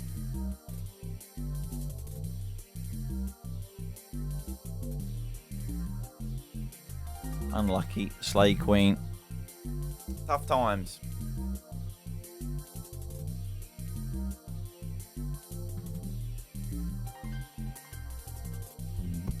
It can't even be trapped by a Magnezone. Analytic Steel Beam. Ka-chonk. Going out on his own terms, this cat. You gotta respect that. It's 5-0. And the lead for the unchallenged lead, right? Everyone else has fallen off the pace, and their Mon difference is pulling away from everyone. Is the Belfast Blazikens. Both conferences, in fact. Have to see how many people don't put them at number 1 in their power rankings, which I'll get onto later. There was a team we were expecting to challenge them, but has suffered a couple unexpected losses, and one of which in particular I can remember with some highlight RNG is the Berkshire Bellossom, who are going up against the Yorkshire Yanma, who's right back up to the playoff challenging spots in the conference. Has been a little interrupted as of late. To see how they can manage the pivoting, and Flamethrower Burn is not going to help that. You get the Nuzzle Para on the Arcanine though.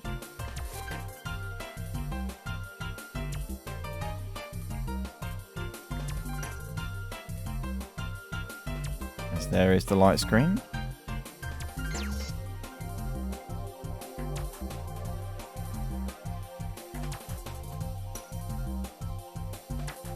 Tornadus is in. Close combat. So much damage, man. This thing hits so hard.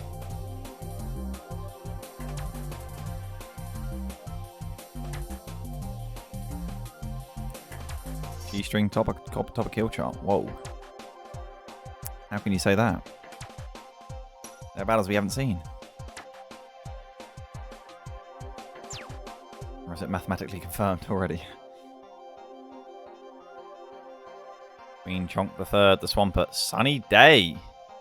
What the heck are we seeing? What is this shit? Chlorophyll Tangrove? It's actually coming on the... It's toxic. Hey, Chlorophyll Tagrowth with the Focus Blast is actually a legit threat, but I see Tornadus doesn't really care about it. Well, here it goes. Oh, it is Solar Beam. All right. 42% is a lot of damage, to be fair. That's a lot of damage. Is that Specs, perhaps? Well, it's having to switch out, unfortunately, for Icy. It's a very cool tech, but absolutely not worth the investment. I think it's thrown. The core is pretty untested at the moment, thanks to Regenerator. There's a teleport successful despite the power. Armarouge is in. Does it have some sort of grassy tech? Is it just Rindo Swampert not giving a fuck? Well, in comes Arcanine trying to scout for any grass type moves, and we see Endure, which is quite cool for the weakness policy play, I would assume. As there's Armor Cannon, but Flash Fire says fuck you and gets a free switch into Swampert. What the fuck are you gonna do, Icy Bro? You try and touch this team because you're not. Well, here's Tangrowth. Sun's going back down, though. I'm not sure how he feels about this. Perhaps he's got the speed investment and it can now threaten Queen Chonk out, but can Queen Chonk rightly click Protect, scouting Ancient Power. This is depressing, and I think it's game over.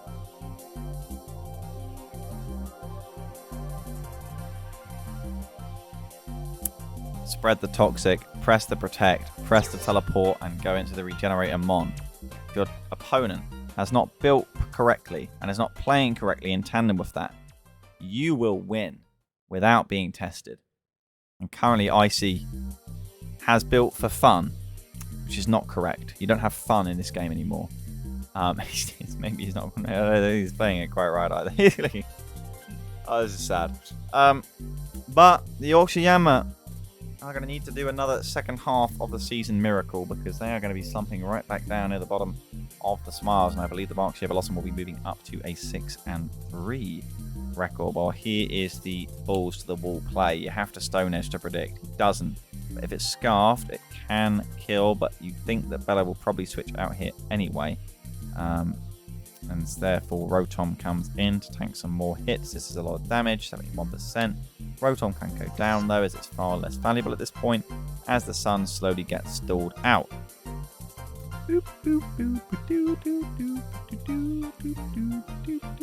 Venice could probably have gone straight back into Tornadus if wanted, but best to not risk a crit. So here comes Kyurem, although that is a Heat Rock sunny day.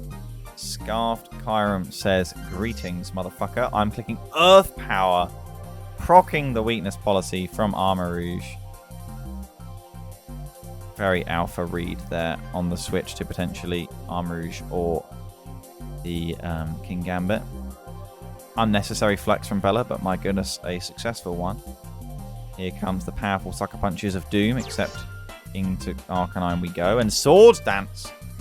Hold the front door. Swords Dance again. You won't. Or kill. Fine. I don't know if that's enough. I feel like you need to Swords Dance again in order to... I mean, you could probably live this one hit, right? Yeah. Hello, hello, hello. Sucker Punch City. Kyurem lives one, right? Oh!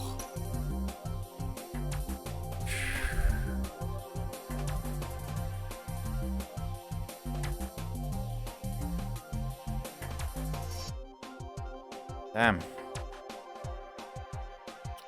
Close. That's why you Sword Dance again in front of the Arcanine. So that you can just click Sucker Punch on Diancie. I don't know if that would have killed a +3. +4 it would have been. It's a 3-0 for the Berkshire Bellossom. Is the fact of the matter, as we have one battle left this week. You've been predicting and have a few remaining seconds to predict who you think is going to win it, because I am going to head to the official Smiles Go for Miles office. I'll be looking to drag in a particular Casper 427 coach of the Rotterdam Rotoms for our final match of the stream. I will see you all in a couple of minutes. You know the drill. Don't go anywhere.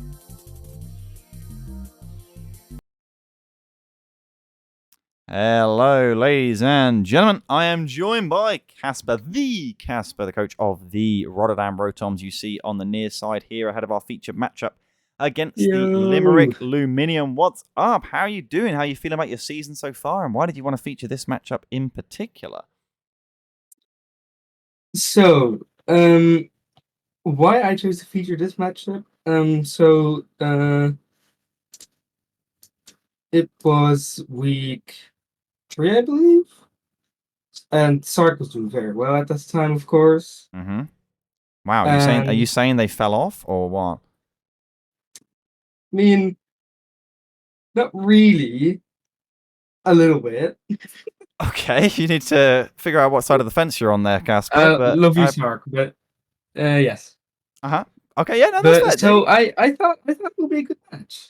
I think it'd be a good match as well. I'm quite excited for it. Your season's been very entertaining so far. You've been unfortunate at times, but you are favoured by Twitch chat to win this matchup. And I'm curious why, because we've come to expect the Knuckle Stack as a bit of a goated tier 5, but I'm interested to see the Toxtricity, because I'm not sure I've ever seen this mon win a Draft League game. It seems like all it ever does is click Throat Spray Boom Burst, and I gather you're probably therefore quite sad to see Rotom come, or have you got something different up your sleeve?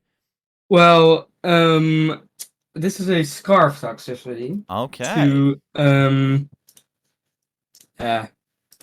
It basically just to tier horse to its team, basically. All right. So what is the game plan coming into this battle? Are these the 6 mons you expected from Sark?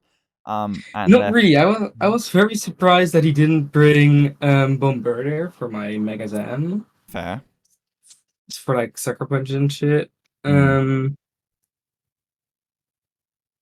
I see. Yeah, I was also expecting Clodsire. Clodsire, fair, Which, I guess, might have just been a bit too terrified of the Zam Iron Bundle combo, let alone Diggersby. That's true. And it's like expected for like Regidrago and shit. All right. So you're looking at your opponents. What's the turn 1 thought process? What are you thinking of leading and why? So I let Diggersby because yeah. I see. He needs Rotom, and he basically cannot touch me. Are you running Lumberry or Sub or? Yeah, Lumberry. Oh, you're Lumberry. You're hitting that fat knockoff. Yes, I am hitting that fat knockoff. Oh, this is chonk. Oh, the trick though. He tries to trick me. Yeah. You'll take the scarf. That's not that bad. Nah. Big damage. Rotom the gone. Oh man, the Lumberry Diggersby lead. That is actually almost foolproof. I feel like only Inteleon would have scared you out of clicking a move. Yeah. That's pretty nice, actually. Also, if he switch, then something would just get knocked. So. And you now have a Scarf, which is just better than a Lumberry at this point. Yeah, but I did invest more in HP than speed. That is fair, but Sark doesn't know that. That's true. I mean, as long as you're fast enough to outspeed Volcarona without a +1. I'm not. This was never mind. Yeah, I'm not fast to outspeed Volcarona. Should have probably done that, but yeah. So the Inteleon basically it's just does big damage if it crits. Your switch-ins are looking a little bit limited. Perhaps you should set the Toxtricity because I think it's garbage as a mon. Well, I mean, if it crits, something dies anyway, and if it doesn't crit, then Iron Bundle actually takes the least amount of damage. So right. I chose to switch to Iron Bundle, and it does not crit. Ooh, well, that is nice. And now yeah, well, here, the Terra Steel. Oh, no. I was like thinking about it, but I was like, I mean, let's just go for the freeze drive. So yeah, Iron Bundle dies. Yes, no, that is just Gen 9. It does also crit. 47 is good damage though. That is this is just Gen 9. You commit hard. If there's a Terra unrevealed, you might just have to accept that your balls are getting chopped off. But then it's only Serena and Inteleon left that could have Terra'd. Yes, exactly. And what Terra could Serena have been realistically though? Does it have Sucker Punch? I don't know if it does. I checked. I think it doesn't. Yeah. I think it. Okay, so this is kind of on you for not reading the potential terror. Yeah, Fair. this is on me. But it's okay, because you got the Toxie Boy, and now you got a free something. Yeah, so I think I clicked Boomburst there. Holy alpha. Actually, no, I think I clicked Overdrive because it would just kill. And Volt Switch Shadow World's kill, yeah. Alright, nice. I don't know what Overdrive does, but it's cool. It's a sound-based electric type moves, and with I like Punk see. Rock, it's pretty powerful, like 103. Fair enough, yeah. Damn. So yeah, I switched into the Corviknight. It does get knocked off, but I was kinda like, yeah, I was kinda just You get a U-turn, or are you... that. Yeah, keeping the tempo up. And now the Once it Scarf Digglesby. Diggersby, Sark is going to assume that it outspeeds unless there's Scarf. Yeah, So, oh my god, there's no way. I mean, it probably does outspeed. They're protecting. he protects. Fair enough. It's going to be an Altaria either way, surely.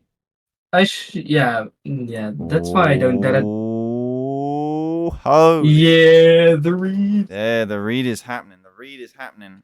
There it is. This was Oh, so Bosh. basically why I Terra normal here is because sort of had a 50% roll to kill, and if I Terra then You'll live the EQ. Earthquake, yeah. The Scarf Toxtricity, never before seen. Surely it's in the bag, barring Volcarona getting some free Dancy Boys. Yeah, so Surely. I switched into Corviknight here, and he U-turns into Volcarona. All right. So this kind of sucks. I chose to just switch to Knuckle Stack, and like he starts setting up dances. So I just choose to Salt Cure it because if I switch, I basically instantly lose the game.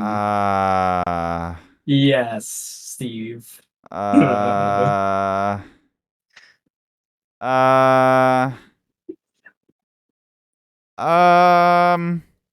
you have quick attack on Diggersby?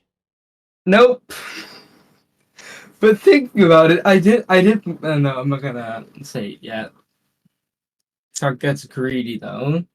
There's some greed here. So at this point, I basically need a crit. You just have to keep Salt Curing until you get crit.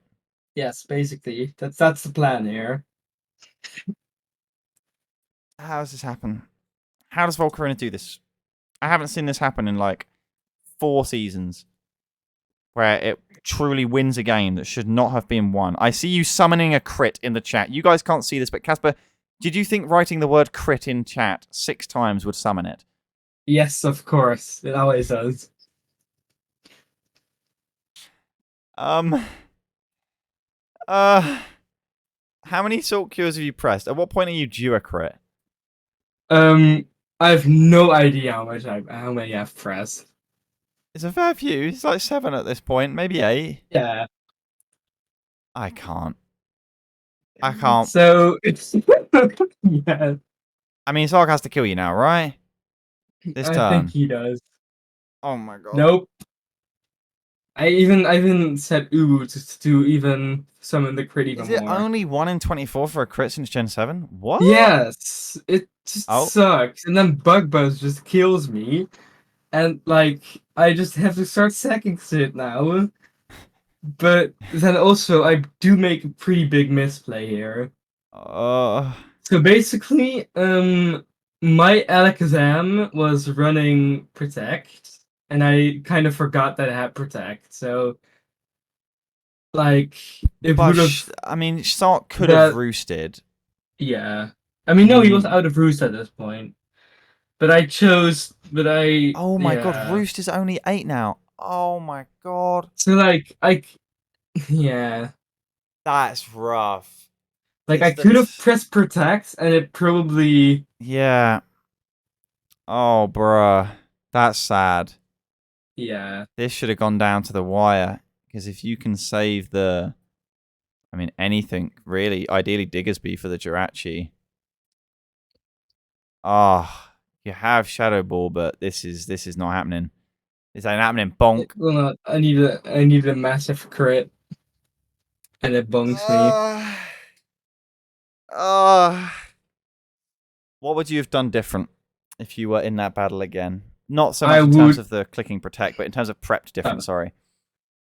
Well, I think I would have brought Sylveon after all. Like, it probably would have, like, I ran Toxic on it, like, when I was prepping, which would have helped massively against, like, the Volcarona. Yeah, I don't know what item the Volcarona was. I mean, I suppose Heavy Duty Boots, right? You are right, it probably did. You are right, I would think. Let us see the damage that has done to you.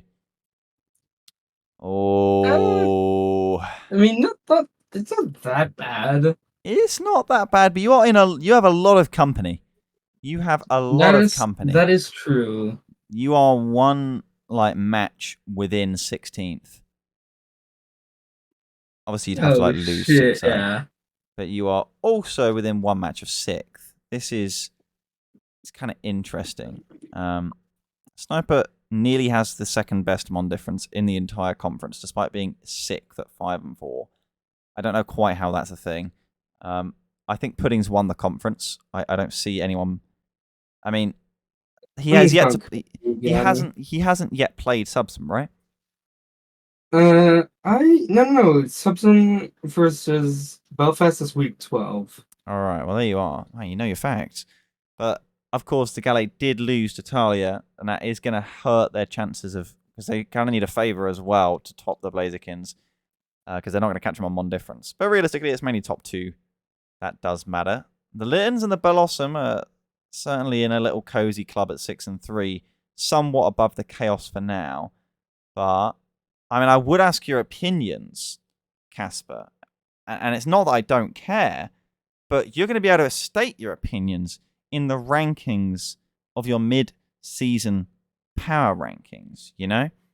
I need to update the forms because I need to put the standings of everyone on it, but I'm going to have that form out rapidly. Should we look at the Mon leaderboard? What's your highest Mon on the Mon leaderboard, do you think? I think it's Regidrago. I think it's Regidrago. It is Regidrago. 13. He's still well up there. Goldengo is 19 and 1. Gallade has been so fast. Yu-Gi-Oh! Boy is in P3. Mega Charizard, Flygon, Tapu Koko, Roaring Moon. Dramper now up there at 10 and 0. Has just announced itself after that battle with the Aggron. It's still relatively, I say early season. We've just about crossed the halfway point now. It seems like still Mons are able to bust into the top of the odd anomalitic battle. And as for, there is no Mons that are in dumpster mode where they just have 0 kills and as many deaths as they've been brought to the battle, because Mega Metacham Teko Time is the one down there. Mega Venusaur for the Nottingham Noivern as well. Rough times. And Cosmic Power Bot Mew is 0-6 as well. So fair enough. Yeah. That's interesting. How are you doing on overall win-loss then, Casper? Have you broken out? You're not yet out because you haven't played 10 games yet. But once you play next week, you will break in. Can you make it and enter straight in at 50%, which will have you literally above Isurdo? Oh my You would goodness. slot in. 50% is above average in Draft League. It's kind of interesting. That's cool to think about. Yeah. When was the last time score distribution was updated? Surely that's not up to date. There's no way that's up to date. I mean, it might be up to date. I don't know. So that's something to bear in mind. Do you have anything to say to Sark following that featured matchup and saying that they fell off? Well, no. Casper has nothing to say. I have nothing to say. Next week you play the Starmies. I don't know. Have you made any transfers? I'm really looking. Yes, I have 3 transfers. Oh, I wow. have Hello. A Pincurchin. Oh, for, that thing. I know that thing. It hasn't come up yet, but I have also gotten a Mega Metacham, which is pretty cool. And then a Kingler. Oh. A Kingler. I mean, I don't want to ask what your reasoning for the Kingler is, because I'm sure if you say that, it might lose its niche. But Pincurchin is kind of cool for the electric terrain, right? Yeah. And that's more settingness for Happy Let's Iron see. Bundle. Does Yeah, it's kinda does cool. does Toxtricity get actually no, I'm not I'm gonna explain my plan. No, So no, I don't, no, no, check no. You're good, something. you're good, you're good, you're good, you're good. Okay, well it doesn't. I was gonna check it had Rising Whoa. Voltage because that's my 2 favorite move months in from Yippee-yahoo. start. Pokemon. Yippee yahoo. What Mondi you want to be in Emerald Kaizo Sark? DM me on Discord. I will ping you all on Discord because I will soon release the mid-season power ranking sheet, which I'd love it if you could get back to me as soon as possible so I can get working on that as soon as possible. I will pester everyone. You have probably until like Thursday to get it in because at that point I just need to get everything done for like Sunday in terms of stats, and if I get new stuff come in, it's kind of hard to add late entrances, but I might allow it. I don't know. It's been ages since I've done that. Literally over 6 months, so I need to learn how I did it again. But we'll figure that out. You can see who is the most smiles or miles bias. If I think your response is too memey, I will simply discount it from the averages. So please be not genuine, but you can be wild as long as you have some right way of justifying it. But there was some. Yeah, I mean, last season we had some interesting takes, and I'm sure we get some interesting takes this season. And I'm curious what we get out of Casper and the Rotoms as well as we head into the second half of the season. Of course, here are your standings for the Smiles Conference and the Miles Conference once I scroll down a tiny bit. And I will see you all in a week's time. Thank you for joining me, Casper. And thank you, everyone, for enjoying the stream. Exclamation point Discord is there, and I will be pinging you in there very soon. GG's. Goodbye.